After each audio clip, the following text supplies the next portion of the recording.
Good morning, everybody. Good morning. We are back. We are back after a sort of 1 week hiatus. It is time for Caliber Corner Season 5, episode number 282, Revolver Chat 2023. It's been a while since we've talked revolvers. It's been about a year since we've taken a look at what's out there. And some new revolvers have been announced for 2023. A lot of them you've already seen before because a lot of the big gun channels get early preview copies of them, or you've seen them over at things like SHOT Show and so on. But anyway, we're going to go and get started. Episode number 281. If you missed it last week, I had to go pick up ammunition out in Wood River, Nebraska from Meat Ammo for Thunder on the Prairie 2023. They graciously donated a couple thousand rounds, basically, of ammunition for the event. And I'll talk more about Thunder on the Prairie 2023 here in a little bit. I know you guys are getting tired of us hearing about it, but it's going to be coming up soon. It's going to be happening. But just want to get the word out for anybody at the last minute that wants to register and show up. You can do it. We do have a lot of people signed up. It's going to be exciting. The last week's Caliber Corner episode is on my regular just content feed. It was recorded live by me, just on StreamYard by myself. And then I just aired it at like 8 a.m. or 7:30 a.m. last Saturday. So episode 281 was all about my favorite bolt action rifle, the Ruger American Ranch Series rifle. And so if you want to go back and watch that, you can. It's a good episode. I had a lot of fun making it. It was like maybe 45 minutes or so. And that was it. But we're back live now. We'll have a live show next week. And then for a couple more weeks, we'll have some live shows. And then for Thunder on the Prairie, we probably won't go live because Defense Dad and I are going to have RSO duties, range safety officer duties for Thunder on the Prairie, as well as running the event. So if other people are streaming live, that'd be cool. Hopefully they will. It's going to be a great time. But before we get into the Revolver Chat and just see what's out there and what's new, let's let the panel go ahead and introduce themselves. So Squibby, take it away, man. What's new in your world? What are you doing? Today I'm just catching up on stuff. Hopefully Rick does a show later, Rick's Life as I See It. I can jump on that. It looks like my schedule is going to be kind of open for that. And in between, doing some prep work for Thunder on the Prairie. Might shoot some cocktails with squid videos today. You gonna film another Bottles and James commercial with your wife like you did last Sunday, or what? Yeah, Thank you for your support. Yeah. I don't know. Maybe work on some of that stuff, but maybe even fire up a live stream myself, but probably not. I just soon jump on somebody else's. So, yeah, last week was kind of a nice little break from Caliber Corner. I like jumping on the show. I really do. My Saturday mornings, I kind of this morning I listened to the Batjack JW radio show that he releases on Saturday mornings, and had my coffee before you sent out links, and just kind of have like a regular routine. But last week sort of broke things up a little bit. It was kind of nice. Could do a little breakfast video. Okay. Now I know you've got hundreds of hours of footage from NRAM and also SHOT Show that we're going to be waiting to. It's going to be showing up for the next 2 years on your channel. All right. Yeah, actually, you're right. Today I do need to edit the 4 videos I shot while I was there. Well, here's the thing. The people that go to these things, they go for 2 days, 3 days, 4 days a week, whatever, and they shoot tons of videos. Well, it's a business trip. It's a networking trip. It's a networking footage, ensuring good relations with the vendor trip. But not everybody goes there for that reason, right? And so why did you go? What was your intent? Oh, I went a little bit to make videos. Mostly to meet up with my friends, who I saw very few of them. Yeah. I was in a building with a bunch of people that I know, and I only ran into 6 people.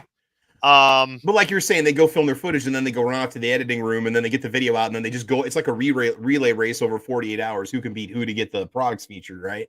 Yeah, and I wanted to just talk to some of the vendors. I don't always record everything I say. Talk to a couple companies about some things. Met up with my Henry rep. That was kind of nice. And just more or less, I don't know. I guess I was just multitasking. One of the things is I had a list. Is this it? This is either. Yeah. So I had a list of all of the vendors that I wanted to see. And I think I saw damn near every vendor on this list. Holy and a few more. There might have been a couple I didn't see, but otherwise, because I didn't stop to film everything I did, I got to the show about 45 minutes after it started and left when they said, everybody get out. You don't have to go home, but you can't stay here, right? Yeah. And I got through this entire list. And I mean, I talked to these people. I didn't sit there and say, please give me a sponsorship, talk to them. I just talked to them, business and just products, and ran into, Justin and Dorothy from Nebraska Shooters twice. Yeah. Twice, so yeah, I mean, I multitask. I mean, I live stream from the Canic booth because you were doing the Canic that show. was awesome. That was fun. I just, what the hell? I gained like 5 subscribers that hour. It was so epic. So thank you for getting the word out that, yeah. So I was able to do a lot of things. And for me, it was easy. Okay. We're in the same time zone. It takes 4.5 hours to get to Indianapolis. The parking structure was the thing that held me up. The reason I wasn't in when they started the show was literally getting into the damn park, but I parked at the closest one. I should have parked further back and walked. That's what I should have done. Otherwise, though, I've got one video that I'm going to publish that everybody else did the same video. As a matter of fact, the guy said, "Hey, I should be pretty good at this. I've done 6 of these already today." I'm going to be honest. I watch most of them because I want to get different takes or get a little bit more info on a certain firearm, especially if I'm interested in it. I will consume an insane amount of content on that particular firearm before I decide to purchase. I'll watch some range tests. I'll watch you guys handling it. I'll watch the interviews. I'll go look it up online before I drop $1,000. I want to make sure that I know what I'm getting myself into. So I educate myself as a consumer. So it's not bad. Well, I did one where I was just holding up the camera and just shooting footage as I walked along. And I said, I can chop this up and put it all together and just do a voiceover, which I haven't done, and say, this is what it looks like. For all of you out there going, I don't want to go to something like this because then I'm going to be associated with the NRA, or I don't want to go to this because it's just a bunch of bullshit commercialism. Sorry. Excuse me. I mean, no, that's just what excuse me. It's a bunch of commercialism. No, it's actually kind of fun. And try to explain the difference between the show in Indianapolis this year and the show in Indianapolis 4 years ago. And just what I noticed as somebody who's going down there to do multiple things. I'm not just going down there to kiss babies and kiss butt. I'm going down there for and it's actually, it might not be for everybody, but the people that stick their head in the sand and say, I don't ever want to go to any of these events, they're missing out because they just, in their mind, they've already got it. It's like Thunder on the Prairie. There are people that in their mind already have an idea of what you're going to do, and it's not really what you're doing. So I'm not saying that everybody needs to drop everything they're doing and spend every dime they have to go to every one of these events. But if you just want to sit there and make a bunch of comments, but, and somebody say, well, you say that about SHOT Show. This thing is just like SHOT Show, and don't tell me it's not just like SHOT Show. Well, the intention is going to be the same. It's networking with customers and suppliers and vendors and showing off what's new. And they know they're going to get a lot of press coverage. They know they're going to get a lot of YouTube coverage. So, I mean, it's just a big exposure. It's a vendor event. Any conference I've ever gone to has a vendors, area that are within the same realm of whatever the context is of your conference. That's just normal.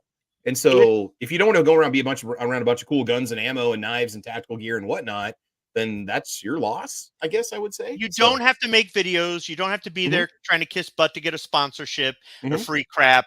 You don't have to, you could just go there and look at some of the stuff, talk to the people, ask a question. There are people from the company there that aren't all CEOs and salespeople, and ask them, hey, why does it take so long to get the stuff in? I actually had a guy explain to me something about the black powder industry that I didn't realize, even though it's something I used to do 30 years ago that uses black powder, and I had no idea. I was handling this stuff every day, and I'm going, well, that explains it, and things like that. And it's just being able to network out. But here's the thing. If you don't have the credentials to go to SHOT Show because you're not one of the cool kids, you can go to something like this and you don't need any credentials. Okay. Well, NRA membership, right? That's the only thing at a minimum. But honestly, dude, if you want to meet me there, I can get you in because I'm just going to put a couple press passes on you. I have when being an NRA RSO, I'm in, but if somebody else wants to meet up with you, if you're not in the NRA, you can literally put the damn lanyard over your neck and walk right in and nobody's going to check you. You don't get searched. They're not saying, do you have a gun on you? You can open carry, conceal carry. It doesn't matter. So you could literally walk in there with no NRA membership and nobody's going to do anything to you. Nobody. Okay. But it's just the whole, if you're not one of the cool kids that has to get invited to SHOT Show, or you don't want to go to Las Vegas, you want to go to something that's a little bit more centrally located, and you want to get a similar experience. Yes, there are more just average people there. There aren't people that are in the industry, but there are people that are in the industry there. And these are the same booths. the same people from the same companies that were at the Great American Outdoor Show, they're at SHOT Show, and maybe, other things throughout the year. So it's the same thing. And if you're a YouTuber and you're trying to film videos and you don't have the credentials to get to SHOT Show, you can go to something like this. So you don't have to be a YouTuber. You don't have to be interested in the newest thing. I talked to a rep about a problem I was having with my gun. He said, here's my card. Send me an email in about 2 months. Don't send it to me next week. Send it to me in 2 months because I'm backed up with all these people with stuff. 2 months later, I sent him an email. He sent me the part for free. Yeah. For free. Yeah. And that's all part of the experiences. You also get to enjoy it and see maybe a different side of it than what you see when you're just in the gun store, you're just versus what you see and also I've seen a couple smaller channels feature a few firearms that I'm interested in, and they feature them on their channel. Those little channels are getting a lot of views. They're getting pushed up through the algorithm. It's a good way to start your channel if you want to get content. It'd be a good investment of your time and money. If you want to go get footage of stuff, instead of making a bunch of trips all over the country, go to one place where you can get a lot of good footage. That would be the place to go because people are going to watch it on YouTube, Well, it's the same thing with Thunder on the Prairie. You're bringing your guns. I'm bringing my guns. They're bringing their guns. Or if you wanted to do a video with a gun you've never shot before, or try out some ammunition you've never tried out before, like meat ammunition or something like that, you can make a video there, and there's no pressure. There's no, you don't have to worry about transfers and 4473s because you're not buying the thing and taking it home. Plus, you can walk around and shoot on your range in a way you might not get to do at home. You get to walk past the firing line and walk up to your target when you feel like it because that's your time on that range. And you're safe. And I think that's kind of one neat thing that Thunder in the Prairie offers a lot of people that they may not get back home, Yeah, and it's just like the range videos I shot in Nevada in January. Okay, I shot a short video for each one and then released like one a week.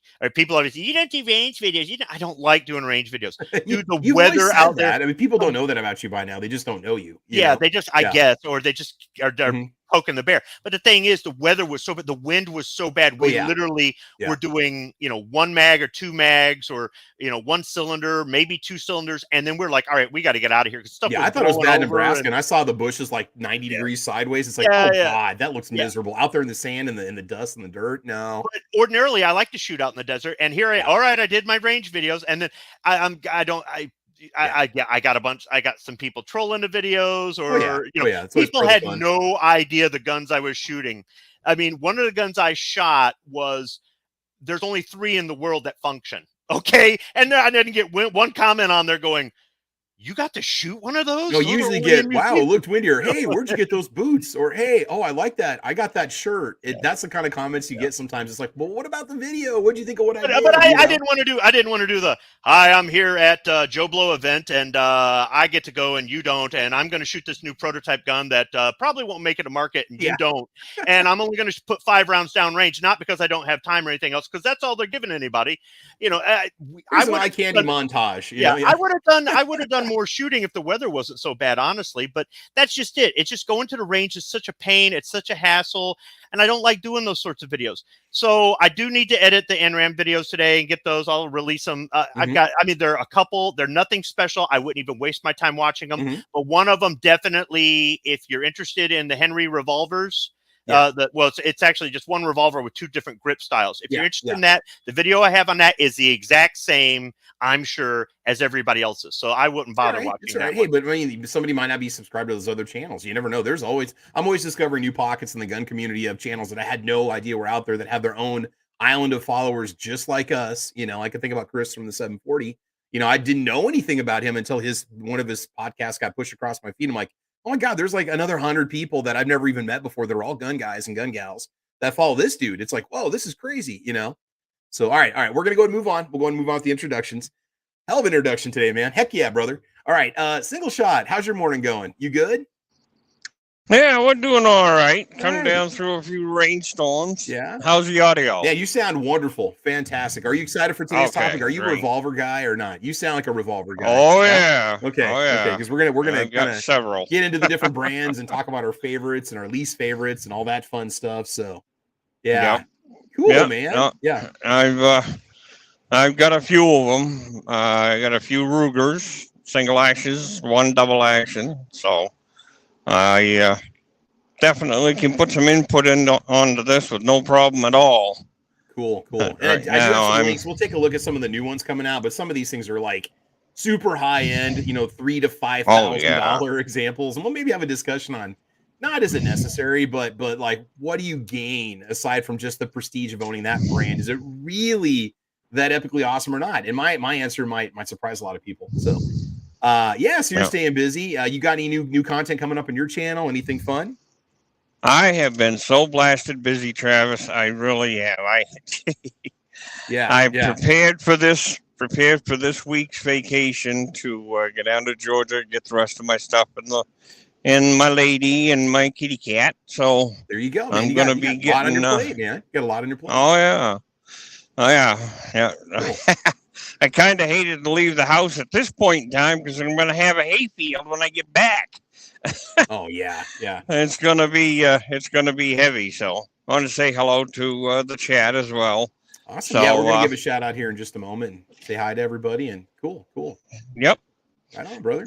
All right. Well, we'll get the chat started here. We'll take a look at some of the new stuff coming out and then check out some of the major brands. Hopefully, I don't miss any. Again, I had mentioned in the email to everybody that I sent that I invite about 45 people to the chat every morning, and I'm like, it won't be a Black Powder Revolver chat. We do those as a separate episode because that's a whole different rabbit hole. And we did one last year. We did a really good one last year. If you guys are ever curious, check the back catalog. Just type in Caliber Corner space and then whatever topic you want. And if we did an episode on it, it's going to pop up.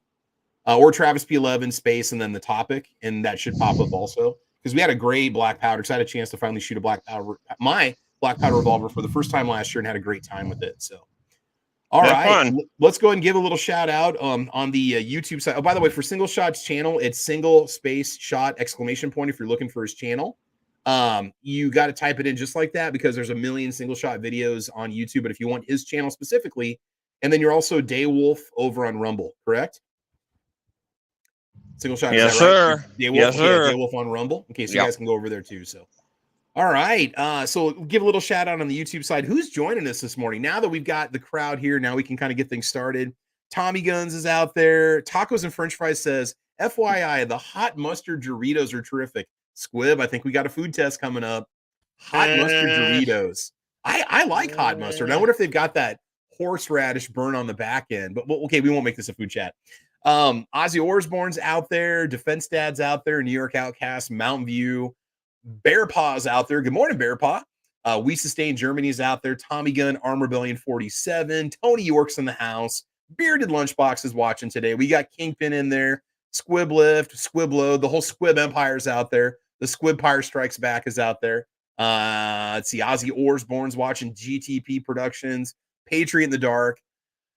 Oh, man, where do we begin? So talking about just revolvers in general, and there's a couple things that sparked my idea for this topic. One, it's been a year. I like to kind of recycle topics after a year and see if there's anything new, see if we've grown a little bit as firearms enthusiasts and owners, if there's anything out there that really gets our attention. And in the world of revolvers, there's a lot of new stuff that's come out this year. An opportunity to shoot a Colt King Cobra last weekend. I had a colleague of mine that bought it as his first firearm, and he wanted me to take him to the range and teach him how to shoot. We spent 3 hours at the range. We had a great time. Shot 357 Magnum and 38 Special. He was surprised because he's not a gun guy typically, but he was surprised by the difference in the felt recoil between the 357 Magnum, which was standard, just like FMJs, not even like a self-defense load, and the 38 Special, which we were shooting, which was not a plus P. He's like, wow, that's really different. I said, well, you see the box? I said, there's like 500 more feet per second of velocity. I said, you're shooting a much more stout round. So we put a lot of rounds down the pipe, showed him how to do a quick cleaning on it. I did tell him that as payment for me taking him out there and doing this, I just want to borrow the gun for cleaning videos. So you're going to get a Colt King Cobra cleaning video this summer that's going to happen. Just talking about that revolver real quick, because, Colts have been released and then re-released. So the finish of it, I would say it matched or rivaled. Now, no matter what brand I mentioned, there's going to be people who say, oh, those revolvers are trash. Like, it looked a lot like a well-done Smith & Wesson, right? Just the nickel finish or the stainless steel, whatever it was made from, the engraving, very well done, very precise, nice. The trigger with the mechanism was solid. The double action was a little heavy, but manageable. When he did the shooting, he didn't stage it. He just did straight trigger pulls like he would have to do if it was an emergency. The single action is not there's a certain feel to a good single action trigger. And it didn't rival what I felt on the Colt Trooper 3, or the Colt, I can't remember what the Mark series was. The Colt Trooper that I tested on the channel many years ago, and Squib got a chance to shoot that. That thing has just one of the best fit and finishes, one of the best triggers. If I was going to get a vintage revolver, it would be a Colt Trooper. I think it was a Mark 3 maybe. That's what I would buy because it's just such a good gun. I love 357 Magnum. So, shooting that Colt, it was good, but I would say, I don't want to insult anybody, but the trigger on the Colt King Cobra felt kind of like the Ruger GP100. It was good, but it wasn't epic. But the finish was leaps and bounds above many other revolver brands I've seen, right? And then also a couple weeks before that, I took the Heritage Barkeep out and did some shots with that, and that was a surprisingly good little performer. It felt solid. The trigger was really good. 2-inch barrel. I did a chronograph test on it just to see what it's going to do. So Squib, what are your thoughts on just the revolver thing in general, the revolver experience in general? What are your feelings? So for some people, revolvers are clunky old guns and they're irrelevant. They don't have as many rounds as a semi-auto. They're not as fast as a semi-auto. They're maybe more difficult to conceal in certain circumstances. But people keep going back to them. They still sell. Even in the age of whiz-bang polymer technology and all these magnificent calibers, revolvers still sell. There's still people that buy them. What is it, man? What's the mystique? What's the draw?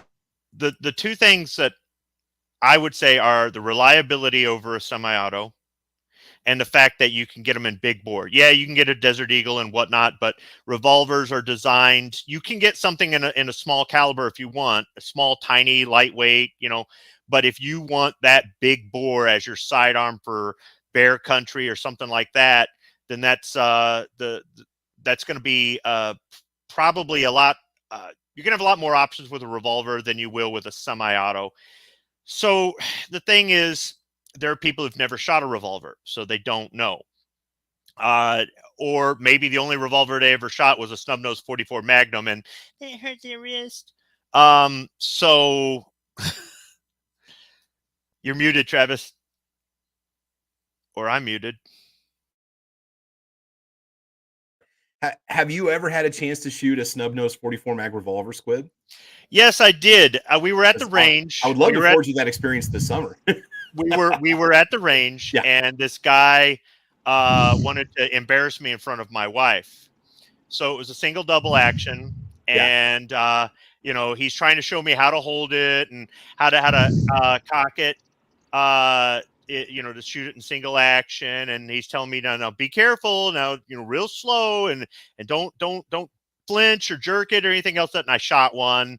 He goes, okay, that was good. All right, so do it again. Now just be careful. All right, and so I shot the second one, and he goes, okay, yeah, that's good. And then I just bam, bam, bam, bam, 4 shots in double action like that. Put them all right there. I mean, it's only 7 yards. It's before you realize what you've done to your hand. Then after you get done, it's like, oh my God. Of course, I'm sure people out there are going to start screaming at me saying, you little baby hands, No, it didn't hurt my hand at all. But he was trying to embarrass me in front of my wife. And he looks at me and he goes, oh, you've done this before. And, I empty it out. I'm going, yep. Well, if you're a big bore guy, if you've shot, 44 mag or anything larger, you're used to it. You're acclimated to it. But I would just say it feels like you're slapping your hand on a table as hard as you possibly can. That's the recoil I feel. Not the recoil, but that's the shock I feel when I shoot that little Rossi snubby. That's my mom's bedside gun, by the way. Amazing woman. I'm not saying that it doesn't. I'm not saying it's for everybody. I'm really not. But I like to give guys grief that are like, it hurts my. I actually thought his Chiappa Rhino and 357 Magnum was snappier than the 629. It shouldn't be the way because the Chiappa is designed with that lower bore profile to kind of get it in line with your hand. That's why it's designed. But is it light? Was it a lightweight gun or what was the deal? It was a short barrel. I don't know if it's the shortest barrel Chiappa, but it wasn't a full size. Okay. I was trying to explain to my wife that this is the Harley Quinn gun because that's how she's going to identify with it. She goes, "Why did you want to shoot that?" Because I wanted her to shoot it. And she's like, "No." And I shot it, and I go, "Yeah, you're not going to like this. This thing would hurt your wrists." But still, I don't like short barreled revolvers generally, but I'm interested in shooting your barkeep. And the main reason isn't because it's a 22, it's not going to have any kick at all. It's because I shot a Heritage Rough Rider for the first time this year. Now, I said, I'll probably get one of these one day as a plinker. But the main reason I see people do videos on Heritage Rough Riders is because they want to do a gun video and they don't have a lot of money to spend. Now, I'm not saying it's a bad gun at all. It's not a bad gun. I've never said it's a bad gun, but seriously, it's like, crap, I've only got $100 and I need to make a video this weekend. I'll get a Rough Rider. So that's one of the reasons why I haven't ran out to go get a Rough Rider. Well, mine was a great deal, and it came with the shot glasses and came with the flask and the wooden presentation box, and it was cheaper. It was used, but it was like $75 below the cheapest price online. And I bought it locally at Nebraska Gun here in Lincoln. Defense Dad was with me actually. He was kind of, I'm not gonna say he was the reason why I bought it, but he was an influence in me picking it up. He's like, dude, you should get that.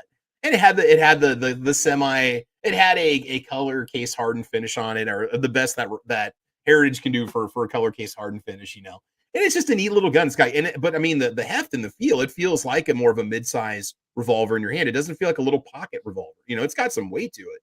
Yeah. Well, I like that Heritage has so many different variations out there. You can get this thing, and if you want to change good aftermarket support for grips, there's tons of grips out there. You can get whatever you want, you know. So the main reason I really want to shoot the Barkeep is because everybody was doing videos on them when they came out, and I'm like, this thing is kind of useless. This is a toy. I don't even know. It's self-defense at point blank range, but that's it, right? I just didn't see any. I'm like, people bought this for like maybe the cool factor or something, right? Well, I shot the Rough Rider in January, and I'm like, this thing's actually nicer than I thought. Well, the 22 mag out of, say, a 4 or 5 inch barrel or longer, because Heritage makes some insane barrel lengths. Yeah, they do. Not that I'd say you'd want like a 24-inch barrel, because they do it, and they do a carbine version of that also. You can get with the stock and the 16-inch barrel. So, but with 22 mag, I mean, it produces some pretty stout velocities, and and that little sucker that I shot with the 2-inch barrel produced some decent groups at 7 yards. You know, that's even farther than most people would probably shoot that thing. You know. I just when I shot the Rough Rider in January, I was like, this thing's nicer than I thought. It really is. It's nicer than I thought. And I'm not a 22 guy. It doesn't mean I don't own any 22s, right? But I'm not a 22 guy. And you know, it just, in my experience, just people have bought them because they're inexpensive. And there's nothing wrong if they make a good quality gun and they don't charge a lot. There's a win-win, right? Not every inexpensive gun is junk. But it was actually a lot nicer than what I thought. So I want to try out your Barkeep because I want to see if I have a similar experience. Like, okay, I really like the trigger, because, you know, it's a single action cowboy style gun. So the trigger was actually what surprised me. I was like, it wasn't like hard and like crisp. It was just had a little bit of give, and then it would break, and it was like, wow, this is actually a decent trigger, you know? Yeah, it was not bad at all. Well, I kind of want to see if I have a similar experience, and I won't think it's so gimmicky. You know what I mean? So you saw mine perform. The chronograph numbers are there. The accuracy is there. Shoots a little high into the left or something like that when I took it out there, but it wasn't benched. It was just me standing there in the middle of 30-mile-an-hour wind, of course, you know. Now, as far as new revolvers go, I'm interested in the new revolver from Henry. Now, I talked to him while I was there, and I'm like, guys, 357. Like, yeah. I'm like, 44. And they go, hey, we just came out with our first revolver. Give us a minute, would you? You know, and they're at that $1,000 price point, which is going to put it on par with the Ruger SP 101 or a Colt or a higher end. You know, Taurus has got their executive line that's out now. So yeah. So I'm really interested to try out one of these revolvers at some point. I would much rather if I'm going to go ahead and spend that sort of money and that sort, I'd much rather just jump in at a 44. But if they don't offer it in 44 for years to come, because he said he didn't make any promises that they were going to. I think if these things take off, they'll offer them. Well, they can barely keep up with their current production right now with the rifles that they're making, because they're always sold out. They always, like, anything above a 22 sells out so quick. At my local Shields, it'll be on the shelf for a day or two, and then it's gone. Whether it's a 45 long Colt, 45 Colt, Tony, or if it is a 44 mag, or I think I've seen 1 or 2 30-30s actually show up at Shields. Now, my local Walmart has one that doesn't have the side gate loader for sale in the case, but I didn't even know that they made those anymore. That's probably the last of their inventory. So anywho, yeah. Well, I think that the Henry revolver could end up being my first 357 revolver. I'm not saying I'm buying one next week, but that's about the only new revolver that I've seen that kind of even piques my interest. There's so many older revolvers that are out there that have been out there for years that are on my list. I mean, there's a lot of them. And I have to say that I've shot more revolvers than shotguns, but I haven't shot as many revolvers as semi-autos. Although I'm catching up. And with revolvers too, if you even want to go down the black powder, rabbit hole. I mean, black powder revolvers. I mean, that's a thing too. If you like a centerfire revolver, you might like a black powder revolver. If you like that older kind of feel, the history, you're not looking to speed shoot, even though you can, get a tricked out race gun and you can shoot a double action revolver pretty dang fast. I mean, ask Jerry Micklick, right? It's not always about speed sometimes, though. All right. Single shot, what's your take on the whole revolver thing? Why do people keep coming back to them? What's the draw for you? Is it the option of calibers that are available? What is it that keeps you interested in revolvers? Well, I like the the big bore stuff. And, okay, you're talking like I shoot a lot. 44 mag on up, basically. Right. 500 this, 700 that. Yeah. Yep. And there's quite a few customs out there that I really like, but they very expensive. Very expensive. Oh yeah, looking at these sports and the Manurins that are out there, and if that's how you pronounce it, the ones that are made in France, imported by Beretta. Man, you can buy a good used car for the price of some of these revolvers. Some of the ones are going to be pushing $5,000. It's like, oh my God, that's insane. But and again, I'll kind of share my opinion about the whole bucket list idea, or dropping a lot of money on the revolver. Is it worth it? Kind of thing. So, what do you have for revolvers right now? What's in your collection? Do you have a couple of them or not? Or are you just? Oh yeah, I got several. The biggest thing that I like about the revolvers is the capability of the calibers for hunting. Oh yeah, and I've had the 6 rounds or less. Yeah, I've had good luck with a Ruger 3-screw, 10-inch barrel on it, 44 mag. I've taken 6 deer with that thing so far. Wow. And I inherited my dad's. His is the new model. Mine's the older model. His had the barrel, I think, was modified on that because it's a 5-inch barrel. Okay. I think they clipped it off and redid the sight and stuff on it. I got that one. I got my Taurus ultralight and Ruger GP 100, couple of 22s. And awesome. The 22s are great. If you've got a youngster or anybody really that's interested in getting into single action shooting, and want to start out with a firearm that's not exactly light, there's some pretty good heft to these 22s. Like, they've got some decent amount of weight to them. I could think about like the Rough Rider, or if you decide to go with like a Ruger single 6, don't they make those in 22 also? Yeah, I tested them on the channel. If you I've got one of those. A really good one, or if you want to get a what's the other one? The Ruger Wrangler, or we're going to the Diamondback Sidekick also. I mean, there's a lot of.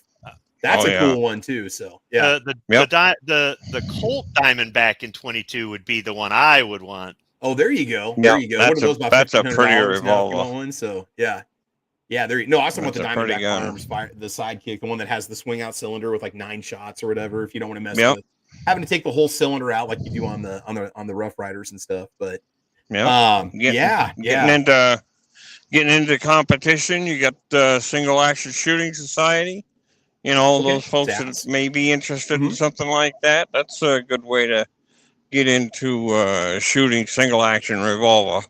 Right on, man. So, there's a lot out there for folks that if they're really interested in, getting involved in it. And some of those revolvers are extremely accurate, let me tell you. Oh, I always seem to shoot revolvers better. I don't know if it's the trigger or the increased sight radius or the longer barrels, but in all my range tests, I think the revolvers have always performed with tighter groups and better, especially at long distance. I don't know what it is, but versus the semi-auto, it might just come down to the trigger, just the nice soft release of the trigger, and not something that has a break, which could potentially twitch or move in your hand before you pull the trigger. So I don't know what it is, but yeah, a 357 Magnum revolver, in my opinion, is just something that everybody should have. They're just fantastic. Even if you just aren't even a revolver person, there's just something fun about them, something a little bit different.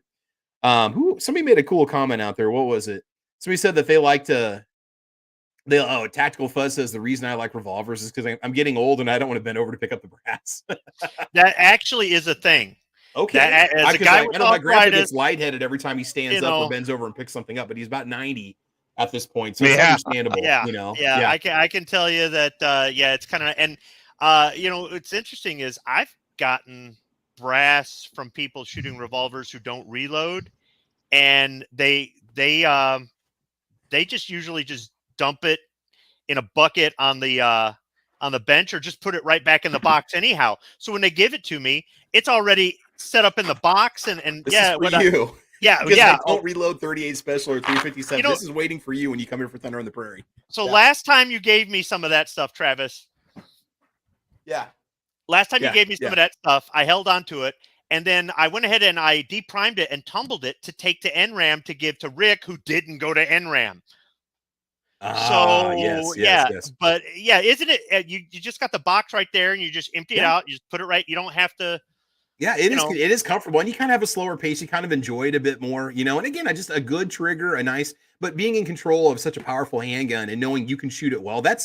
It's I don't know what it is. It's just a fulfilling thing for somebody who really enjoys. Now, there might be people that just go to the range to make sure they can put lead on paper, hit a solid group, and go home. But if you enjoy the challenge of shooting well, I think the revolver can be very rewarding for somebody that might not be, a gun person, or maybe might make you appreciate it a little bit more, or you're giving yourself a nice stout home defense weapon too, or something for hunting, like you said before. That was one of the reasons why this my colleague had gotten the King Cobra, is because he wanted it for home defense. He wanted it when he went camping. He knew with the 6 rounds capacity wouldn't be a problem if he decides to go out to Colorado. That wouldn't be an issue.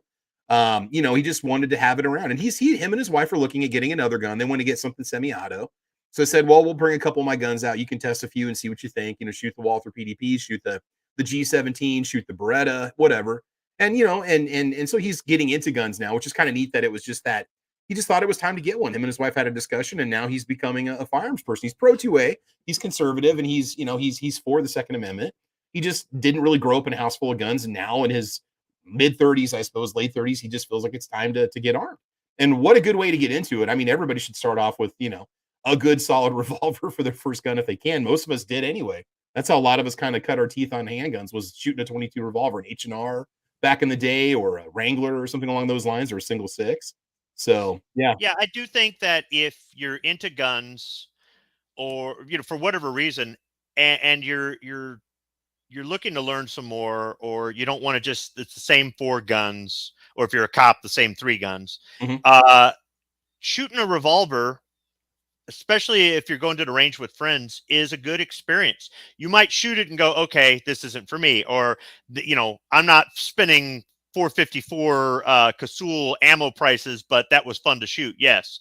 But it's just something to do. Like when Wayward Son shot my Colt Walker. All right. He's a huge fan of the movie Outlaw Josie Wales. All right. Well, here's one of Josie Wales. Here's the gun. So yeah, and it was just a little bit different, and he could see how sometimes when it comes around and it hits that percussion cap, it doesn't go off, or it's that sort of thing. And it doesn't mean he's going to run out. No movie magic here. Yeah, he's not going to go out and go, man, black powder's it. That's for me. But it's that sort of thing that if you've never shot a revolver, or you've only shot maybe one or something like that, and somebody else is offering, give it a try. Give it a try. It's not like you're forced to buy this thing.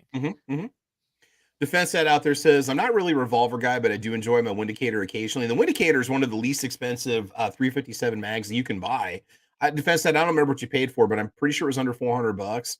But, somebody had mentioned earlier, I was going to bring it up. SAR's got the SAR USA revolver. Rossi has one now that's under $400 in a 6-inch 357 mag.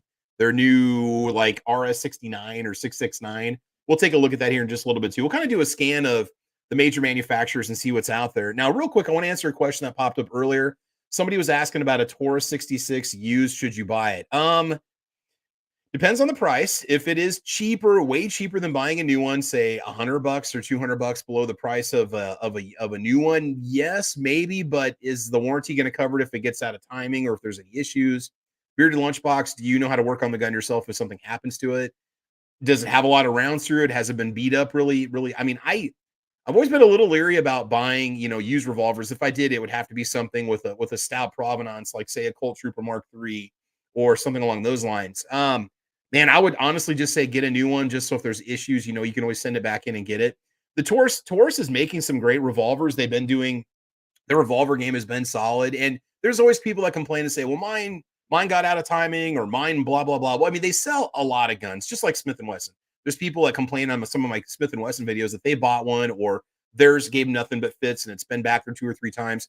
When they make so many of these guns, there's always going to be lemons. There's always going to be problems. Something didn't get put together correctly, or it wasn't properly tested before it left the factory. That's just the reality of buying these tools. Okay. You could buy we see it all the time on YouTube videos where, like, I watch like Honest Outlaws reviews. He'll have a $2,000 gun and it won't even make it through a mag without choking, or a handgun that doesn't work. I mean, these things happen, unfortunately. So I mean, everybody's experience is going to vary a little bit, but I'm just for a Taurus, I would probably, just because they're built to a certain price point, I would say go new. unless it's just an amazing deal. Say you're going to get it for half price, then get it. But also make sure that the warranty is going to transfer, because for many of these guns, it's a lifetime warranty for the original owner, the original buyer. And there's times where they might want proof of purchase if you're going to send it in for repair. I don't even know where you come up with something like that. You'd have to go find your record somewhere if you have it. So that's something to think about. Okay. Let's see here. Tony says, if I want to shoot a handgun at any kind of distance beyond 25 yards, I'll go for the 44 mag. Yeah, absolutely, dude. Yep. Okay, so real quick, I just want to take you guys through some of the new revolvers that are coming out. There's a couple decent websites, a couple good articles out there. I just want to show you guys through, and you guys can feel free to interrupt me at any point, Single Shot or Squibby, when we're checking this out. We're going to go to the NRA article on the new revolvers that are coming out for 2023. And a lot of these, if you watch a lot of gun videos, you've seen these now. This article's been out for a while. We're already sitting in May of 2023. So this is just kind of an example of a little bit of what's new. We've got the Colt 4-inch Anaconda, and it's $1,500. So it's one of those situations where you're in kind of a price point where you have a lot of options. Squib, Single Shot, what's your take on the Colt revolvers? Is this stuff overpriced for what you're getting now? Is the quality still there? What do you guys think? Now, I've been hearing all kinds of reports about the new ones there. They don't have quite the quality that the older ones had. They don't put the time into finishing the mechanisms, or maybe you don't have the forged parts inside that they used to have, you know. Yeah. Not to badmouth it. If you have one, the one I shot was fantastic. I'd buy one. Oh, they're nice. I shot one of the older ones years ago. Man, that thing was sweet. But can you justify the $500 premium? Is it really that? Is it worth 30% better than, say, a GP 100, or say, you know, something not really. Something from Taurus, or I don't know. Again, you're just buying the name. You're just buying the name. That's all. Would you be better off going for a more vintage model of Colt Snake Series revolver, like an Anaconda or a King Cobra? What do you think? Yeah, I would if I had a chance. But like I said, them things are outrageous on the prices. So you know, it's something that's an investment, really. That's not just a purchase. That's an investment in one of the older Colt revolvers. Mm-hmm. And again, I mean, the nice thing is, you know, you can get a service if you need to. I know Yankee Marshall did a really good video. I don't know if it was on the Anaconda or what it was on, but he took them apart and showed the differences on the internal mechanisms between the old Anaconda and the new, or whatever it was. But it was interesting to see how they changed and what they did with them, and what some of the pluses and the minuses were. So if you're classically trained in vintage Colt revolvers, you might be turned off by the new ones. They may not feel like the old ones for whatever reason. And part of that's just manufacturing changes, concepts change, work models change. The amount of time put on fit and finish is going to change, you know. And if you really care that much, then think about stepping up to a $2,000 or $3,000 revolver, where you're going to get that individual attention you want to justify the price of that gun, which we're going to show you here in a little bit. You can spend whatever you want. So the 4-inch Anaconda, again, 44 mag, $14.99 MSRP. Probably going to end up paying MSRP for that. You might save $100 on it. The Diamondback that we mentioned earlier, you get 22 LR and 22 mag. 9-round capacity, but they do have a standard, you know, crane that it does flip out on the side for pushing out your shells. You don't have to take out the cylinder and use a rod to push it out. You do get the 22 and the 22 mag. This has got the bird's head grip now, and I don't know if they offer this in a couple different barrel lengths or not, but the regular Diamondback has like a 5-inch barrel on it, or 4.25-inch barrel, but you get the 9-round capacity, and you get a double action trigger pull and a cowboy style looking gun.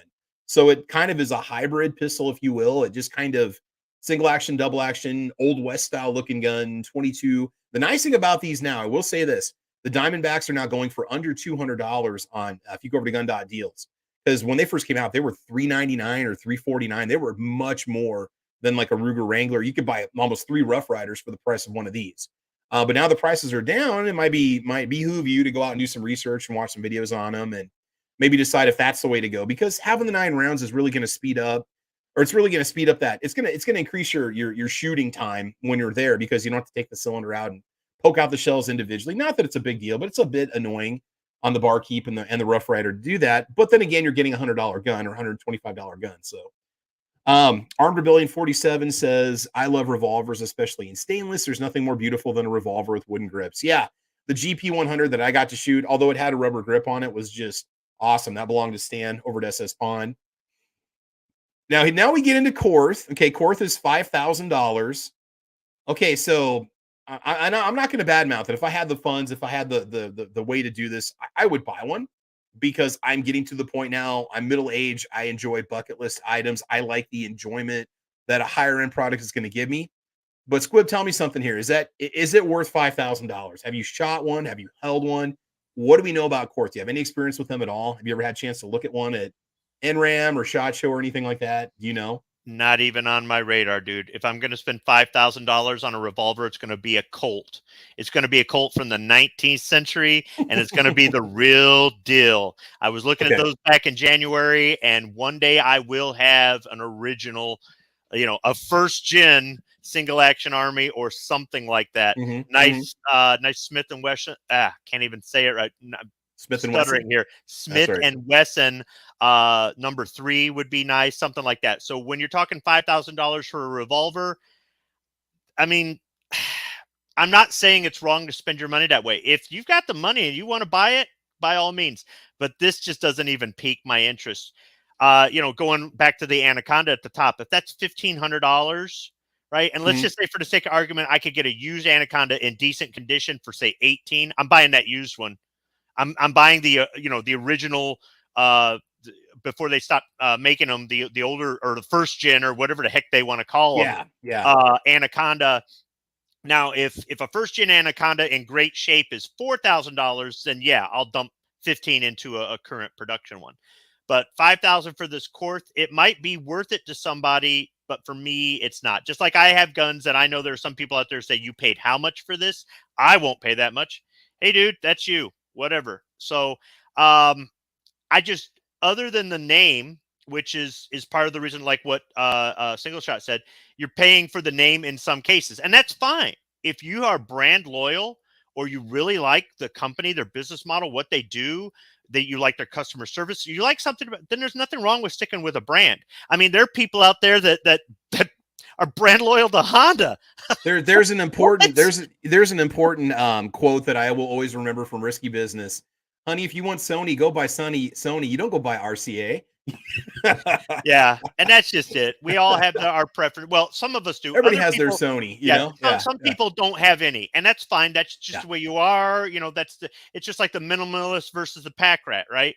But $5,000. Now, I could think of other revolvers that I would spend $5,000 on, but for somebody else, this could be worth it. My only criticism of it is that it's an optional interchangeable 9mm cylinder. Can we just throw that in just as a goodwill gesture? Thank you for buying, what could be a nice used car. Thank you for buying our gun. Wait, it's got what? Oh, the 9mm interchangeable 9mm cylinder is optional. Yeah, but Ruger already has that.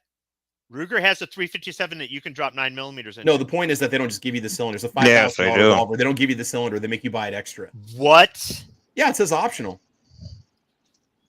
I need my reading glasses. But I was watching there was a German revolver that somebody had shown off. I don't know if it was SHOT Show or NRAM, and it was like an extra $400 for the cylinder for the 357 mag. You could get the 9mm cylinder, but it was an extra $400 on a $2,500 or $2,000 revolver.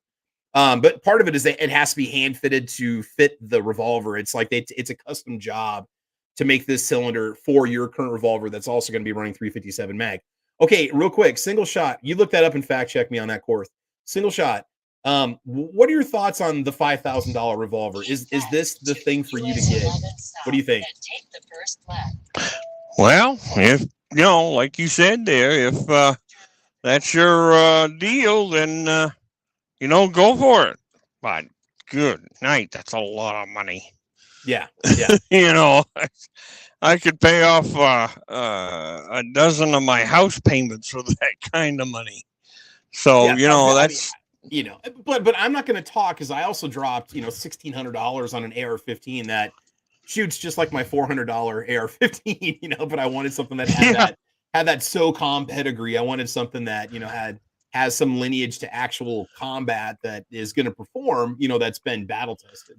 I paid that premium for that experience and I don't regret it at all. I love shooting that particular. I should do a GoFundMe. Help me get a quartz because I can't afford one. Here we go. E-begging at its finest. Help me get this revolver. Help me, help you, help me. If I get this revolver, I can make content for you. And so I need to raise $5,000 to get a silver mongoose because I can't afford one on my own. I could. I just don't want to. I mean, I've got stuff that I'm that's a saving up lot for. of money. It really is. Sam of Anarchy 92 says if you're talking Revolver and 38 Special, the Model 36 Smith & Wesson and the Taurus Model 85 are fantastic choices. Two different models on the price spectrum. We're talking like maybe $400 versus $800. So again, that's also the difference between Taurus and Smith & Wesson is you're almost looking at double the price, All right, let's go ahead and scroll on and see what else we got. Then we got the Rossi RM66. And I made a comment on Honest Outlaw's video because he did one for the new SAR USA revolver, which we'll look at in a little bit. These RM66s are going for under $400 for the 6-inch model. I believe. Check it over in gun.deals. This is going to be basically a Ruger GP100 competitor. And I said, guys, I'd love to see a comparison between the Rossi RM66 and the SAR USA. Now, the SAR is anywhere between $650 and $800 right now if you want the 6-inch SAR USA 357 Magnum revolver. So the RM66, and the problem is people are saying, well, you're now going to be getting Rossi that's owned by Taurus and the quality is going to go down. And then somebody made a comment about one that they had that blew up on them. And I'm thinking, okay, do I really want this? Or should I just, just bite the bullet, so to speak, and just go get the Ruger that I've always wanted, or go get the Smith & Wesson, or go get even a Taurus? I don't know. So, but this is the Rossi RM66. The MSRP on this is $620, but I'm seeing them for $400 right now. I don't know. I want to see some tests on it. There's a couple YouTube videos out there from smaller channels that have tested it that enjoy it. The double action trigger is nothing to write home about, but it's also not impossible to work with. You can stage it easily. I don't know what Rossi's warranty is. I'm going to imagine it's probably lifetime because of Taurus owning them, being their parent company. They're probably going to do the same thing. I don't know. I mean, if you want to get into the experience, if you want something now and you don't want to save up more money to buy something more expensive, you don't want to spend double and get yourself a Smith & Wesson or Ruger, there's nothing wrong with this. Trying it. It looks like a decent revolver. I'd like to maybe try one or maybe wait for some long-term tests on them. Squibby, you got an update for us? Any info? Anything you can tell us? I walked away to get coffee because. Oh, I thought maybe you looked up that cylinder on the Corth. I don't know if you had found anything on it or not. No, man, I'm done with that. Look, like I said, somebody wants to spend their money on that. That's their money, man. They earned it. You can finance it for just 10 convenient payments of $500. I mean, honestly, that's what it costs to send your kid to college for a year. But still, that's not the point. They can pay their own. They can get. Yeah. According to a law that was passed by a former president, no one can be denied a student loan. Oh, I know. Yeah. So, pay for thyself. Well, you've got to prove American citizenship to get. You have to have proof of. You have to I don't know. There'll be exceptions to the rule but I'm saying traditional Pell Grants or loans or student loans or whatever. But yeah, you got a good point. That'll be a podcast for another time. How to send your kid to college. So, give them the suitcase and say, go apply. Rossi RP63. This is the shorter barrel version of that RP66 that we were looking at. I think the 6 is a 6-inch model. The 3 is maybe a 3. Yeah. 3-inch barrel. Now this one says 460. It's going to be even less if you can find that one on gun.deals. That's where I tend to go to check the market price of guns at this time. Then we got the SAR 357 SR or the SAR USA 357 mag. This one was featured on Honest Outlaw's channel. I did watch his review on it. Well, most of it. I didn't get to the end. The sights were off, I think, quite a bit when he first shot it, but I think he made some adjustments and then it was good to go. I didn't get a chance to watch it all the way. Let's see here. I'm just looking at the comments because I haven't been paying attention to them, but let's see here. Anyway, So anyway, the SAR USA. So this one, I would say this is probably a Ruger GP100 competitor looking at the price. This one's $650, so it's a little bit cheaper. It's 38 357. I'd give it a try, check out some reviews on it. Part of the problem is they all kind of get built to a certain quality standard or point where they all just kind of start to blend in and see the same. And that's where maybe brand reference or brand loyalty or brand preference starts to kick in. Squib, what do you think? Brand preference or maybe the warranty. If one company will warranty the gun for life and the other one doesn't. See, here's the thing. Some of these revolvers are about the same price. You're getting about the same barrel length, about the same finish, about the same grips, about the same sights, about the same capacity. So why would I buy your $1,500 revolver versus your $1,500? So what is different? Do you have a lifetime and you don't? Do you have a 7-shot cylinder and you don't? Do you have adjustable sights and you don't? What is the hook? it's like when some of the times with the gas stations, you'll have the one that brings their price down and they get all the business and everybody else starts bringing their prices down, right? Or one of them brings their price up, so everybody else brings their price up and they all keep their prices high. And that's what I think has gone on with the revolvers, is because people are buying the expensive one, the other companies are going, we'll make one, that's our profit margin is much higher, but people will pay this. So but then again, you get the revolver that is hundreds of dollars under the price of the competitors.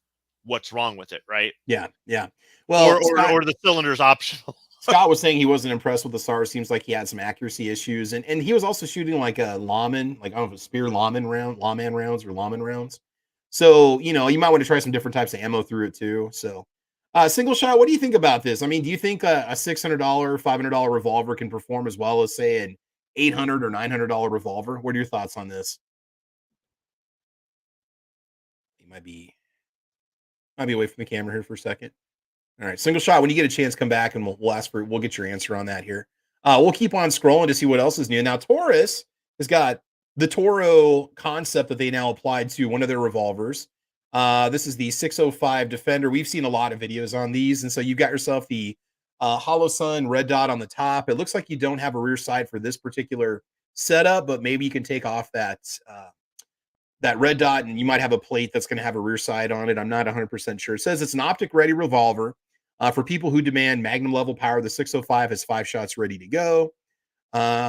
Uses the Hollow Sun K series footprint, stainless steel finish, extended ejector rod, target style trigger, compact grips, and that's $450 without the optics. So you add another $200 for the optic maybe, and then that's what you get right there. I know the red dots, people have been putting red dots on revolvers for as long as I can remember. Movies back in the 70s where there was a Seymour products, whatever Seymour.